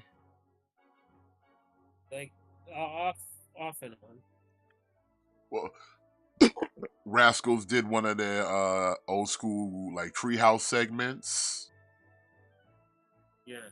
and then Trey's like, "Yo, what's Dizzy doing here?" And then Zach's like, "That's not Dizzy, that's Wes Lee." He's like, "Wes Lee? Who the hell is Wes Lee?" He's like, "That don't look like Wesley. That look like Dizzy to me." He said, "Yeah." Mhm. He's like, "We don't call him that no more." But yeah, like they like I said, they seem to be trying to push him, but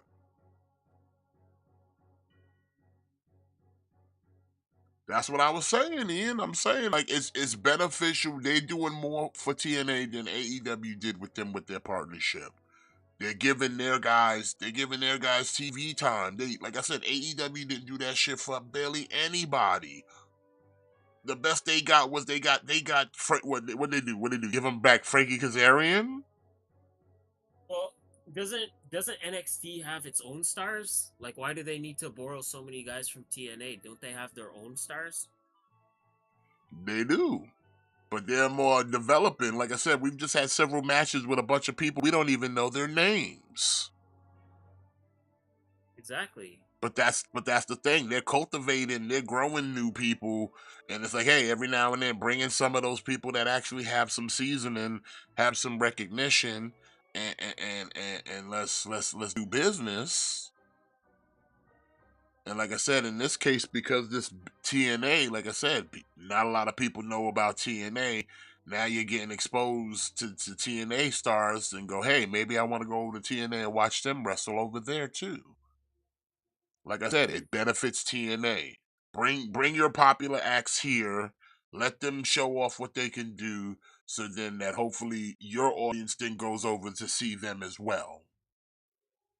Because remember, the Like you shows don't. said, it's None of just the shows are conflicting with anybody, so there's no reason why an NXT fan won't say, "Hey, Thursday night, what's on? Oh, it's TNA. Ah, Jordan Grace was on from in NXT. Joe Henry is over there. Oh, the Rascals are over there. Let me go see what's over there." And then they get exposed to Moose, or they get exposed to the ABC. You know what I'm saying? Or they get to see PCO.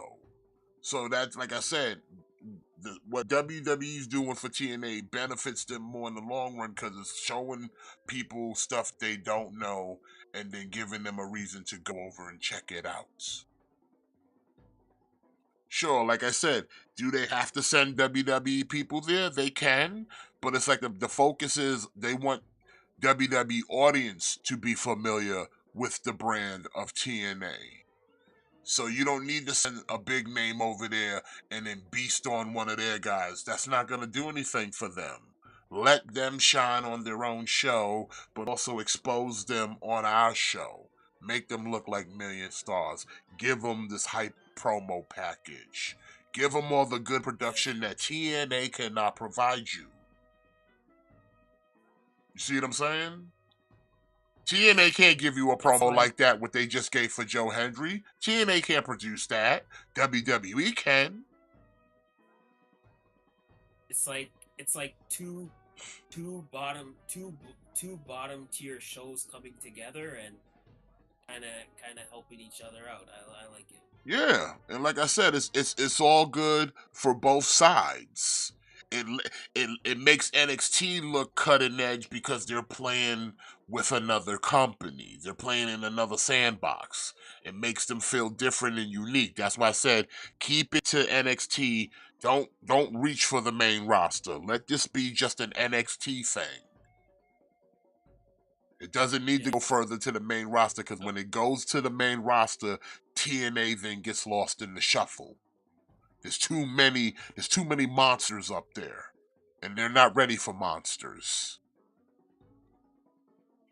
Uh, Ian, there's a bit of a difference though to what you're saying. Like the difference is like TNA ran a substantially smaller venue than what AEW usually runs. Like TNA ran a 4,000 seat venue. They sold out a 4,000 seat venue. So to kind of say like TNA did something AEW hasn't done, although technically you're right, there's an asterisk there. AEW's running venues that are 3 times the size of what TNA is running. Bro, Joe Like Hendry's doing a AEW, concert at the Great American Bash. like AEW is putting 4,000 people in a venue. So it's you kind of can't really compare the two. TNA sold out, but they sold out a very tiny arena. Hey, listen, a sellout's still a sellout. Listen, I'm not saying it's not. Like you could make the argument. You could make the argument that AEW should run smaller venues. Like that's a totally valid argument. Like Collision was sold out on Saturday. They sold out Collision, and they were in a much smaller venue. But that's not what Ian's comment is saying. Ian's comment is saying that TNA, that Slammiversary did something AEW hasn't done in a long time.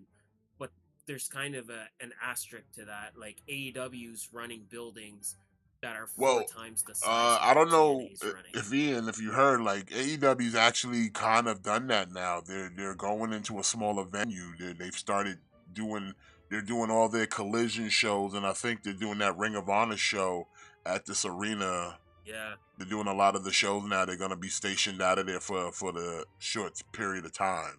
So they are kind of going now to go to a smaller venues because they have lesser people. So if you watch did just this past week Collision, they started doing it. And Ring yeah. of Honor, they're at Did the you watch smaller event. Collision? I did.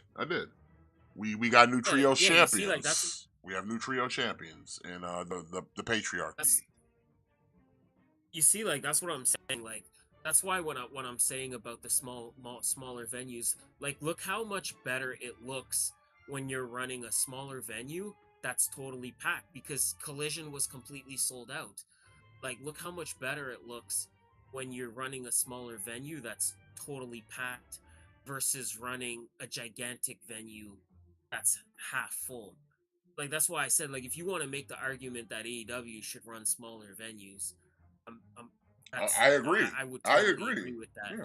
But but to kind of insinuate that TNA sold out AEW, it's not entirely accurate. That's where I'm coming from, bro. When they won the trios titles and Christian Cage was like holding up all three all Yeah. three belts. Like he wouldn't give him a belt. It's just like, yo. Bro, I was dying. I was dying. Like So wait, Luch, wait, wait. What happened? Luchasaurus What happened to Jay was White? holding him up. What, I think he got hurt. like, legit injured? Yeah, Ah, damn. bro. Like Luchasaurus had him on his shoulders and he was holding up all three titles. Bro, Christian Cage is a menace, son. He is such a menace. Yeah, but you love to watch it though.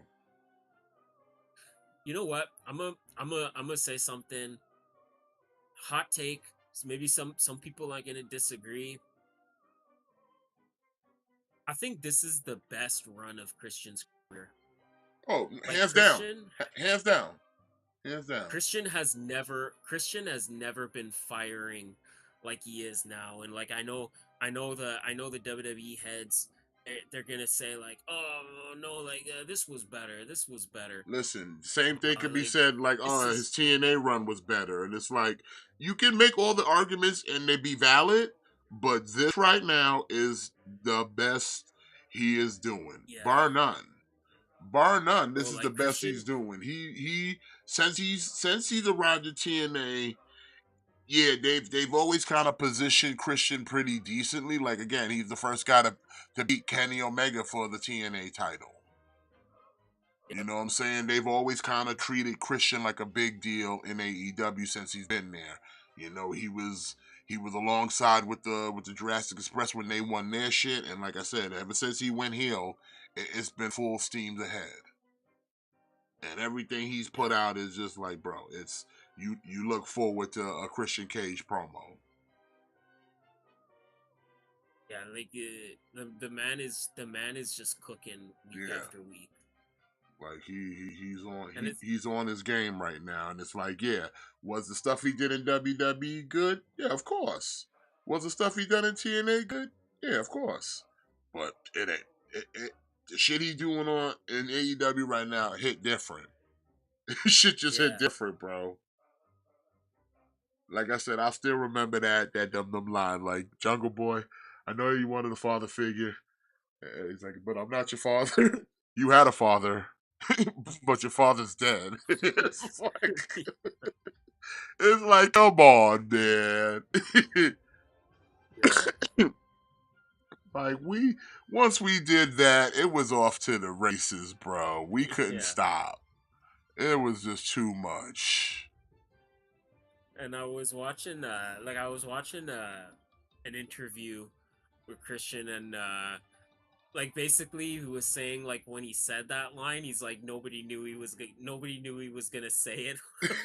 Like he didn't tell anybody what he was gonna say in his promo, and then nobody knew he was gonna say that. So it's like like all those reactions are just like legitimate because it's like nobody knew he was gonna bust that out But your father's dead. like that. Like that just makes him even more of like a menace. Cause like yeah, that you can't touch that, bro. And like I said, the he not. And the thing about Christian too, which makes what he's doing so good, is that they don't really overdo Christian. You know what I'm saying? Like you don't see him out there every week like how Chris Jericho is. Like they don't. Yeah, He's not overdone. So when you see him, it's like, ah man, it's gonna be good. Because I didn't see him last week. You know what I'm saying? Like yeah, you don't see yeah. Christian every week. Like you're more excited for it because it feels like more of a treat. Yeah. So But and like I said, like oh Chris shit, Jericho is at Christian is nauseum. It's wrestling like tonight.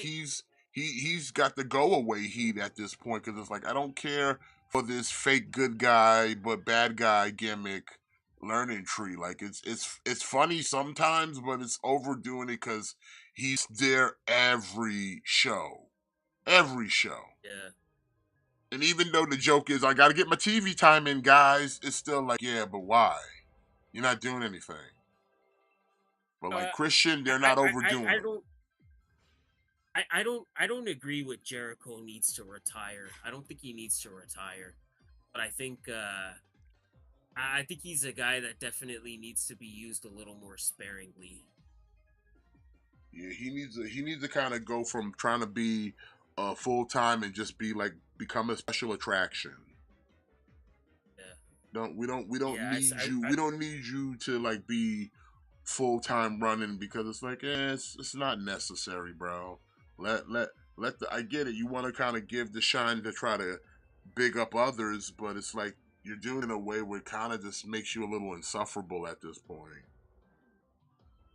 yeah. I think this whole I think this whole like learning tree thing, like not the learning tree per se, but I think the whole like you said, like the whole fake fake good guy thing, like the hi guys, like I kind of think that's a little obnoxious. Yeah. Yo, this Darth Malik, like without the faceplate, that shit is fucking nice. Whoever sculpted that shit did put their foot in that motherfucker, boy. That shit is nice. Like like like he needs to. I don't know what he needs to do. He just needs to like just Uh, really dial it back and just like you don't need to be on every fucking show, bro. You really don't. so Ian, let me ask you a question, Ian. Would you say the same thing about Randy Orton because he's kind of done everything, right? What do you mean? Well, because Ian's saying Jericho needs to retire because he's basically done everything and now it's just repetitive. Nah, I don't think he I'm needs just to. kind I of don't think he needs to yeah retire, but I think he's kind of got into this mindset that because all these gimmicks that he throws out the AEW crowd gets over, that he could just keep coming in and recycling himself. But the problem is the reason when you recycled yourself in the past was you went away for a while and then you came back as a new person. But you're just changing up. You went from being first you were just regular Chris Jericho, then you won the championship, then you became Le Champion. Then we became fucking the Ocho. No. Before the Ocho, we were the Demo God. And then we were the Demo God. The Demo God then became a wizard. And then the wizard turned to the Ocho. And now and then every now and then we go back to being a Lionheart. And now we're the learning tree. He sits here trying to reinvent himself in a rapid succession where in the days of WWE, when he did all those different gimmick changes, he went away for a while and Yeah. then came back. The problem is, it's not that he needs to retire. He just needs to go away for a while and then come back. But the problem is, he's not going away. He's just coming back with a new gimmick and thinking people should just accept it. But it's like, no, they're not accepting it because they just got over your last gimmick. Same way it's like you start the inner circle and then you leave the inner circle to start the Jericho Appreciation Society, and it's literally just the same fucking thing. And you didn't go anywhere. I think though, yeah, because Ian's mentioning too, his factions are the same as any factions he's ever done. But the point is, the point of the faction is, okay, look at Daniel Garcia. Look what he was doing before. Before he was in the Jericho Appreciation Society. Now he's a top star. Like 2.0 2.0 was wrestling on Dark until they got up with Jericho. Now they're on TV constantly. They're either doing commentary, they're doing shit every week. Now we're seeing the same thing. Like when they first signed Brian Keith, you were lucky if you saw Brian Keith on like a Ring of Honor or like a Rampage. You were lucky to see Brian Keith. Now you're seeing him on Dynamite every single week. You're seeing Big Bill every single week. That's the point of the factions. The point of the factions are not for Jericho. The point of the factions is because it's gonna help all of these guys get over. It's gonna elevate all these guys, and you could disagree with that as much as you want, but it doesn't matter because we've seen it. We've seen it time and time again. Like, is it a perfect success rate? Absolutely not. But You like I know, said, like look at there's the Jake Hagers and the Anna Jays of the world, but just like I said, man, like Brian Keith, he went from being you're lucky if you see him on Rampage to, like I said, now he's on Dynamite every week, man. Every week, Chris Jericho's there, and guess what? The bad apple is right there beside him. and you better respect The Chris redwood is Jericho. right there beside him. Yeah, man, that's great. Like, it's fucking great. Like he's just telling everybody respect Chris Jericho. You better respect Chris Jericho. But do you see, like that's the point I'm making. Listen, Like if your ass Chris want to do Jericho, good in life, you better respect Chris Jericho.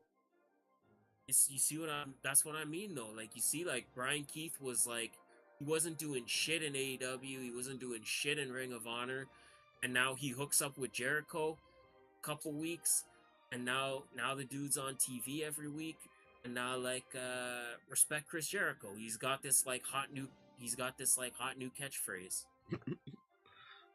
That's the Jericho effect, man. Whether people want to admit it or not, that's the Jericho effect. Everybody, it's like everything he touches turns to gold. Not everybody, like like Anna Jay. Anna Jay's an example of someone that sometimes all the training in the world, it's not gonna help you, and maybe like Anna Jay's an example of that, but. Like I said, man, look what it did for Daniel Garcia. Yeah, he's probably gonna be fighting for that international title against MJF. Which yeah. Why did they give away a Broadway on free TV for a title? I guess I guess to just to do something for Dynamite 250.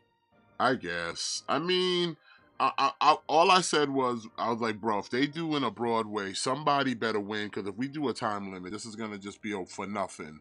And then Max fucking pulled it out like at the last very minute to be new Yeah, champion, which I'm like, whatever, I'm fine with it. They got to give him a title because he needs a title. yeah. Like it's again, it's a thing where like people are people were not happy when Will Ospreay took the title off Roderick Strong. People were not happy about it, and now Will Ospreay Pat drops the title to MJF. People are not happy about it, but it's like again, you got to look at MJF. He loses the world title, he comes back and he bounces back. Now he's international champion. Speaking of which, what are we talking about? Ring of Honor? I don't think we finished going over the card. Yeah, okay. I think we got derailed. I think we did. Okay, All right, I still got the card here. All right, cool. All right, so five-way for the TV title. Atlantis Jr. versus Leo Rush versus Shane Taylor versus Johnny TV versus Kyle Fletcher. Who do you got in that one? Ooh, I'd like to see Leo Rush win that. I'm, He's I'm, I'm also kind of endorsed thinking. too, because he's Topanga's favorite wrestler. I forgot about Leo Rush. He's also I'm, I'm endorsed. thinking. I'm thinking either Leo Rush, but I'm thinking like Johnny TV. Johnny TV, man, the TV title would be perfect for him. It would. It would. Plus, I think it'd be the first Uh, kind of major title he's won since he's come to like AEW, Ring of Honor. yeah, I would Oh, say the I would Rascals say like won. They beat either the champs. I would say either one of those two. I don't think Kyle Fletcher needs to get it back, and quite frankly, Shane Taylor should move up to like the World Championship. Uh, yeah, I don't really know. Like, I'm kind of 50-50 on like watching Ring of Honor, but Diamante versus Layla Hirsch in a Texas death match seems really random to me.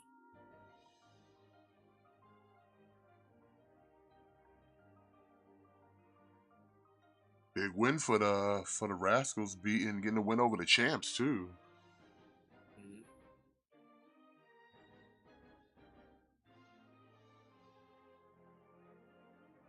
It was a good match. All right, so yeah, I would pick Leo Rush to win this. That's who I'm going with. All right, Diamante versus Layla Hirsch Texas death match. They having another one. They already did one last week on Ring of Honor. They already did a Texas death match. Yeah, they had a match on Ring of Honor last week. Diamante won. I guess. So I guess based off that, maybe Layla Hirsch is gonna win this one. I guess maybe. Well, I guess I'm like, but Uh, why are we doing it again so soon? Like you literally just did this shit on last week's programming. I don't know.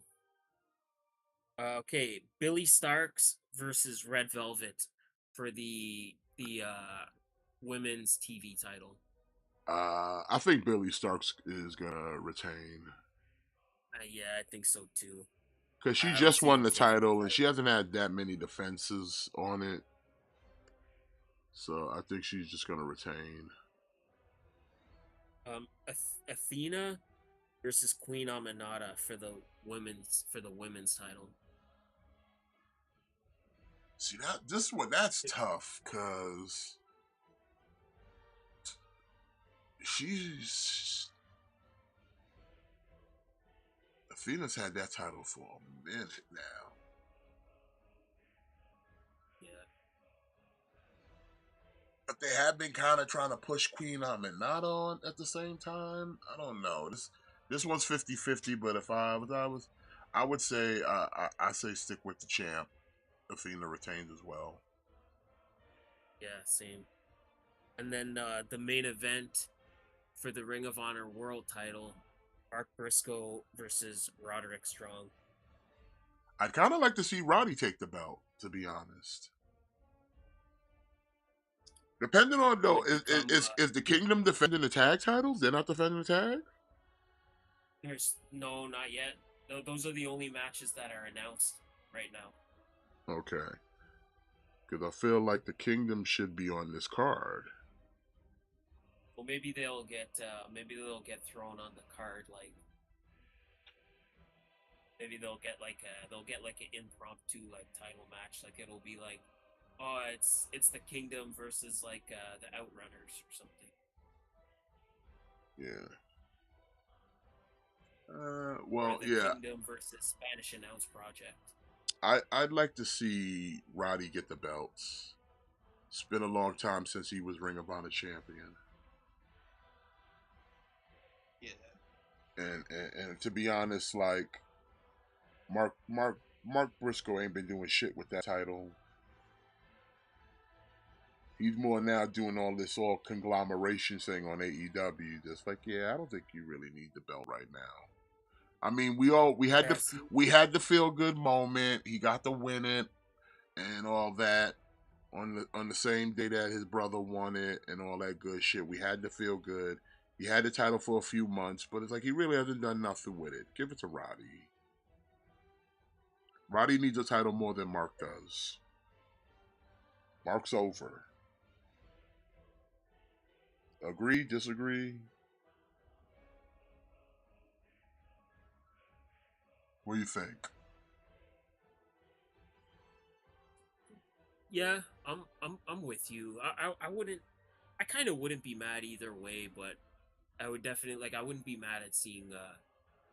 It's the thing with me is like both of these guys are guys that regularly appear on Dynamite, so it tells me like either way these guys are not showing up to Ring of Honor that often. Like, is Mark Briscoe there But see, frequently? I feel like Roddy would, because you would have to assume his wife is primarily Ring of Honor.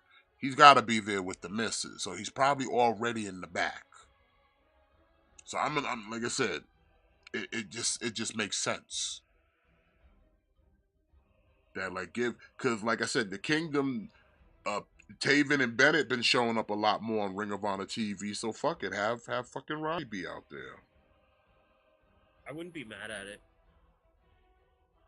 And like I said, I wouldn't have a reason that he wouldn't be in the building. Like I said, your wife wrestles primarily for Ring of Honor now. Is there a joint in this neck? Hold on a second. Yeah, I'd be okay. I wouldn't be mad at. I for sure wouldn't be mad at. Oh, Matt, we just changed the game, son. I just found a new neck joint in the Mega Man because I was fucking with the articulation. And there's another because it's like his head's on a ball, like a second ball joint thing, but there's another like joint on the ball joint, so you can get some better up and down motion. Okay, now we really cooking with gas in the streets. Pop this head on. Yeah, son. Wadata. This is nasty, boy. This is that Aizawa nasty. This is nasty. You cooking?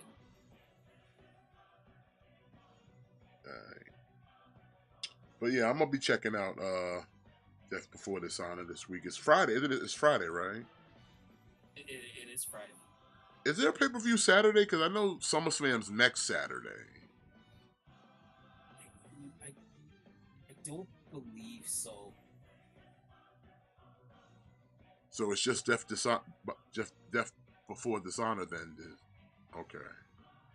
I think that's it. Yeah. All right, that's cool. That's all I need to know.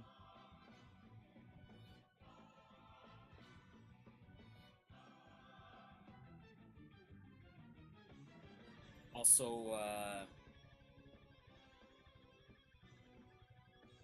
Deadpool and Wolverine comes out this weekend. I know that's not really like wrestling related, but I just thought I saw somebody already kind of put out a non-spoiler review, and they said it was pretty good. So like, yeah, I was gonna see it anyway because I'm gonna jump on a boat. Yeah, same. I think we'll probably wait maybe a week if to do like a kind of our own review for Spaghetti and Friends. Yeah, I think this is one. We maybe wanna wait a little bit, if give people a chance to really kind of watch it. Yeah, but we'll definitely be So I think talking this is about it when the time. this one of those end game movies where I think there's gonna be a lot of cameos and there's gonna be a lot of surprises. I'm gonna give it like Hopefully, at least a week because I feel like because of that alone, it's gonna be shit ton of spoilers out there. yeah, Especially once those embargoes get lifted. yeah. Once the embargoes get lifted, like all hell is gonna break loose. Yeah, so you like I said, I'm gonna say it as this officially. We probably won't talk about it this week's Forgetting Friends, but we'll be talking about it next week, the week after that. So, Yeah, and if you ain't seen it by then, I can't help you, bro. yeah, Because by then it's gonna be spoiled the fuck. You know this, I know this, everybody knows this. yeah. Like this is one of the hypest movies of the year. This is one of the hypest Marvel movies in a long time. People gonna be, if you're really about this movie, you're probably gonna be seeing it within the first week or two. Whether you're gonna go see it, whether you're gonna jump on a boat and watch it, whatever means you want to do. I'm not gonna I judge might you. jump on a boat now and see if it's out there. Because, like I said, there's been some early screenings already. Yeah, I saw a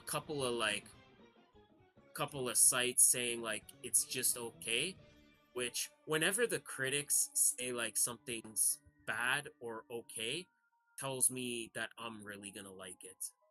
And if the critics love it, then I know I'm gonna hate it. You know what I'm saying? Like Yeah, that seems to be how it is.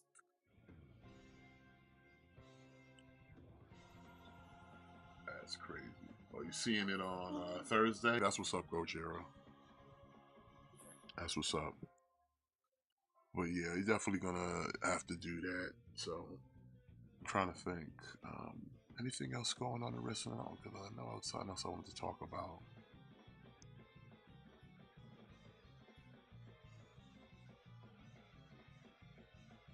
I'm trying to think.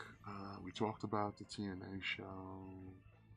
Oh, also, Jinder Mahal made his debut in Oh GCW. yeah, that's right. That's right.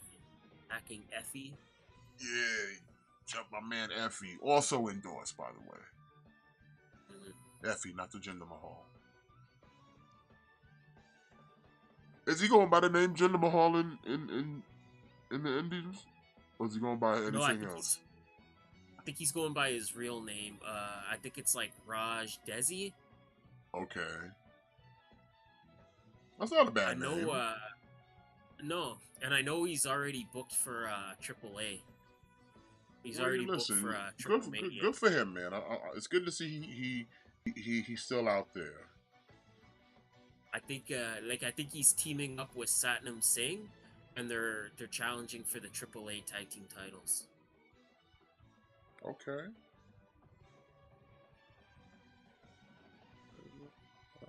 We'll keep an eye on Raj. See where he turn up. Mm-hmm.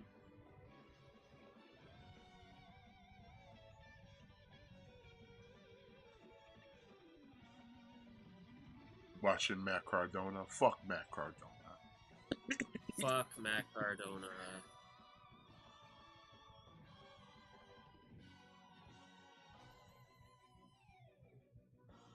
And Brian Myers, the most professional wrestler. Mm-hmm. Bum ass Brian Myers. Bum ass Myers. Couldn't even beat They all right the though. ABC. Couldn't couldn't even beat the ABC. I guess the system can't handle alphabets, huh? Yeah. System don't know how to code words. It's funny that the only member of the system that still has a title is Alicia Edwards, like the worst one, like the worst wrestler on the face of the planet. Like, and she's the The only one that has a militia. title. The militia. Militia. That's a good name though. Actually, that's a good name. I can't clown on that name. Yes, it's kind of dope. It's kind of dope. It's kind of weird though having like her and Masha as tag team champions, but like Masha's never with the system. Like she's never hanging out with them. You know? She just a hired gun. She's just a hired I gun. know, but you think eventually like she would parlay her. Like, hey, we're going out to celebrate. Like Masha, like you want to come with us because we attain these tag titles together. I mean, I'm pretty sure they hang out. I don't Nah, Masha's too busy pumping iron with Jordan Grace and Ivy Nile getting buff, Yeah. racking and stacking and clanging and banging, putting each other on their shoulders and doing push-ups, doing buff girl shit. You know what I'm saying? Mm-hmm. Doing buff girl shit right now. Okay, what else happened?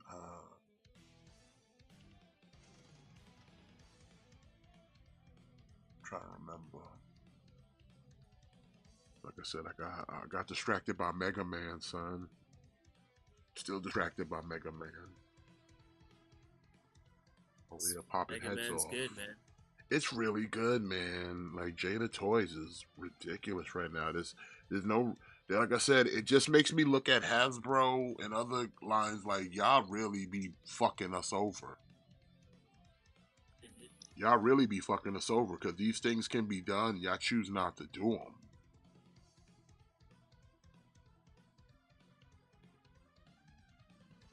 Especially they keeping them at that $20 price point. Like, come on. But like, it's not just the $20 price point. It's just the amount of articulation, paint that they're offering on these figures that like Hasbro wouldn't do. McFarlane would try to fucking make you chase for it, and like Mattel and all the mothers like, nah, they're not giving you all that. And if they do, they want you to pay more. And if the figures that do this are the more higher ends, like the NECAs and the Mayfexes and the Figuarts, where you got to sit there and pay over $30, and it's like, hey man, can I still buy a figure under $30 and get some good quality? And it's like, sometimes when Cyclonus guy's not busy, but he can't do everything for everyone. Thank you, Cyclone, this guy. Yes, thank you, Cyclone Sky. We'll never forget Hall of Fame stuff, like S tier every day. Like I can't stress that enough. Best Transformer to ever come out in the modern era, Cyclonus from Earthrise. Should have been a studio series, although I haven't got my hands on that studio series Prime. It could be a contender with Cyclonus guy because it's looking pretty good. I ain't gonna lie. Yeah. Like I said, I might have to cough up $90 for that. Yeah, I think I'm probably gonna. I think I'm probably gonna go in on that one. So yeah.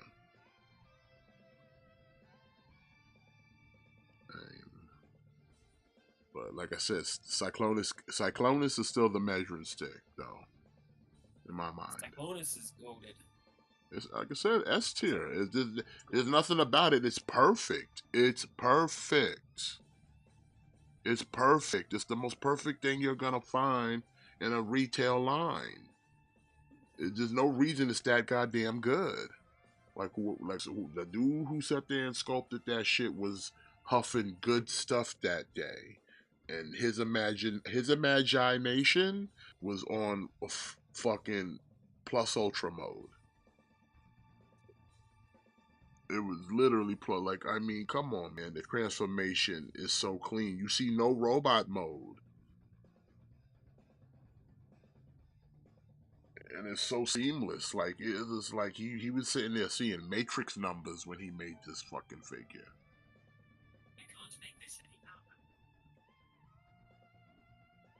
He was out here. They might have had to take him away and lock him up. Like, yo, you wasn't supposed to be doing shit like this. What the fuck you doing?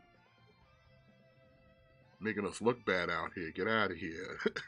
But we keeping your blueprints. We're gonna remold it and call it Silverwing and whatever else we want to do with it. But get in this basement until we need you to make something great again. Yeah. Don't you even think about going anywhere else. You know what I mean? They don't put him in one of those rooms that they were holding Homelander in to get in here. Lock you up in the woods.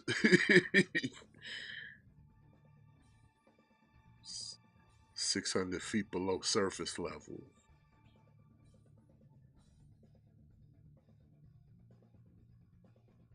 Better not even try to talk about Mattel. They don't exist to you. Like you having conversations with who? Mecca?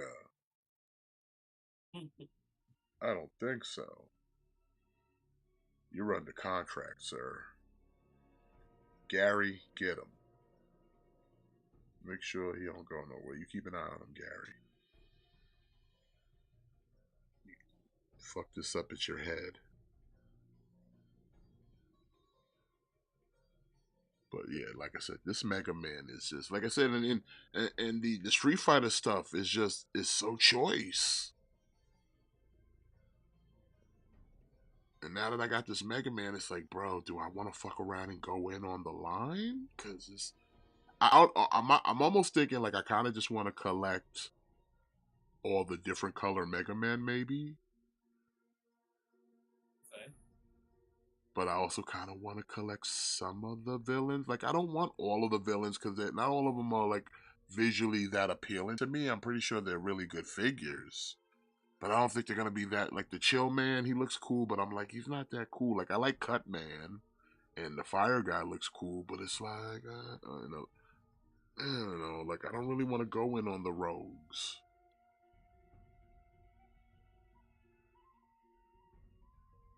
Like I really have to sleep on this one. This is tough decisions here. These problems matter.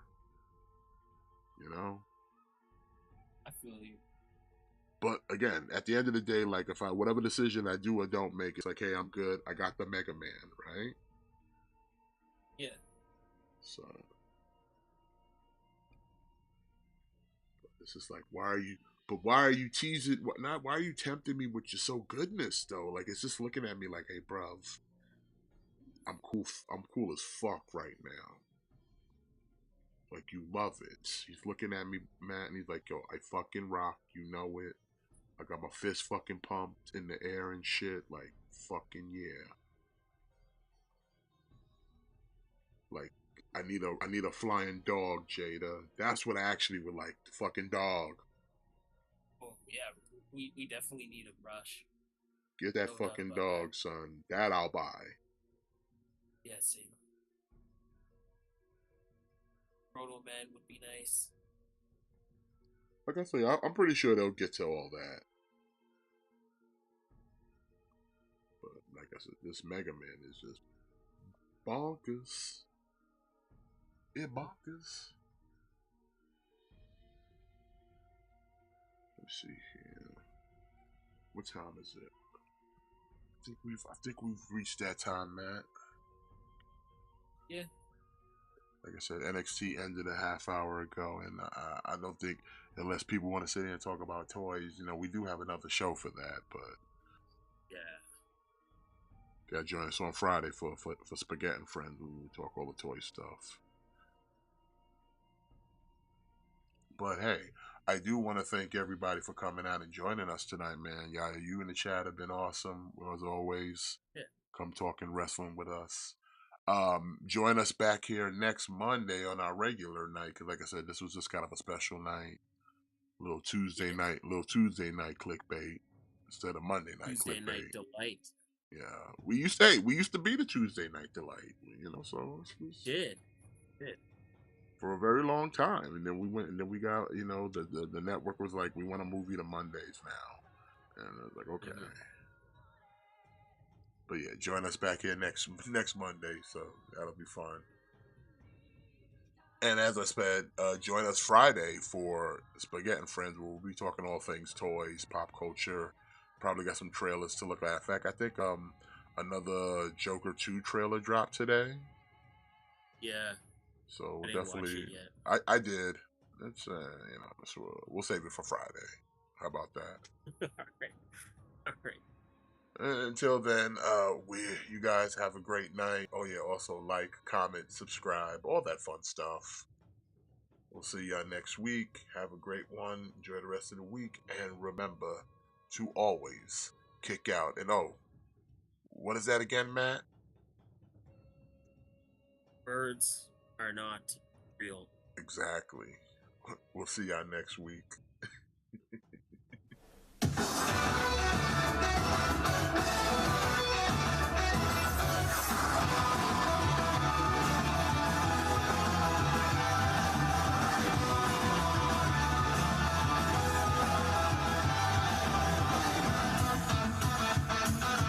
Time has come, I'm ready to go. Venturing into the unknown.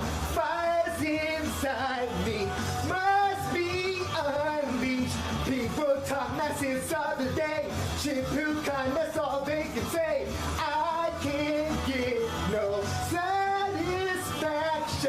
Woo-hoo! Challenge may have come. Woo-hoo! Fighting just begun, but there's no stopping. People spreading out my wings. Let's fly high. Woo-hoo! Concentrate my power. Woo-hoo! In the final hour, in the end, I'm gonna win. I hope you die. Don't you know I'm unstoppable? Don't even try, cause you will fall. I got a strength deep in my soul that gives me courage and control. I'll go beyond the limit break. The universe is mine to take. I have no fear. I think it's clear. Let's keep you high. Get all this Dragon Ball Super. We got the skill to blow Xeno rain.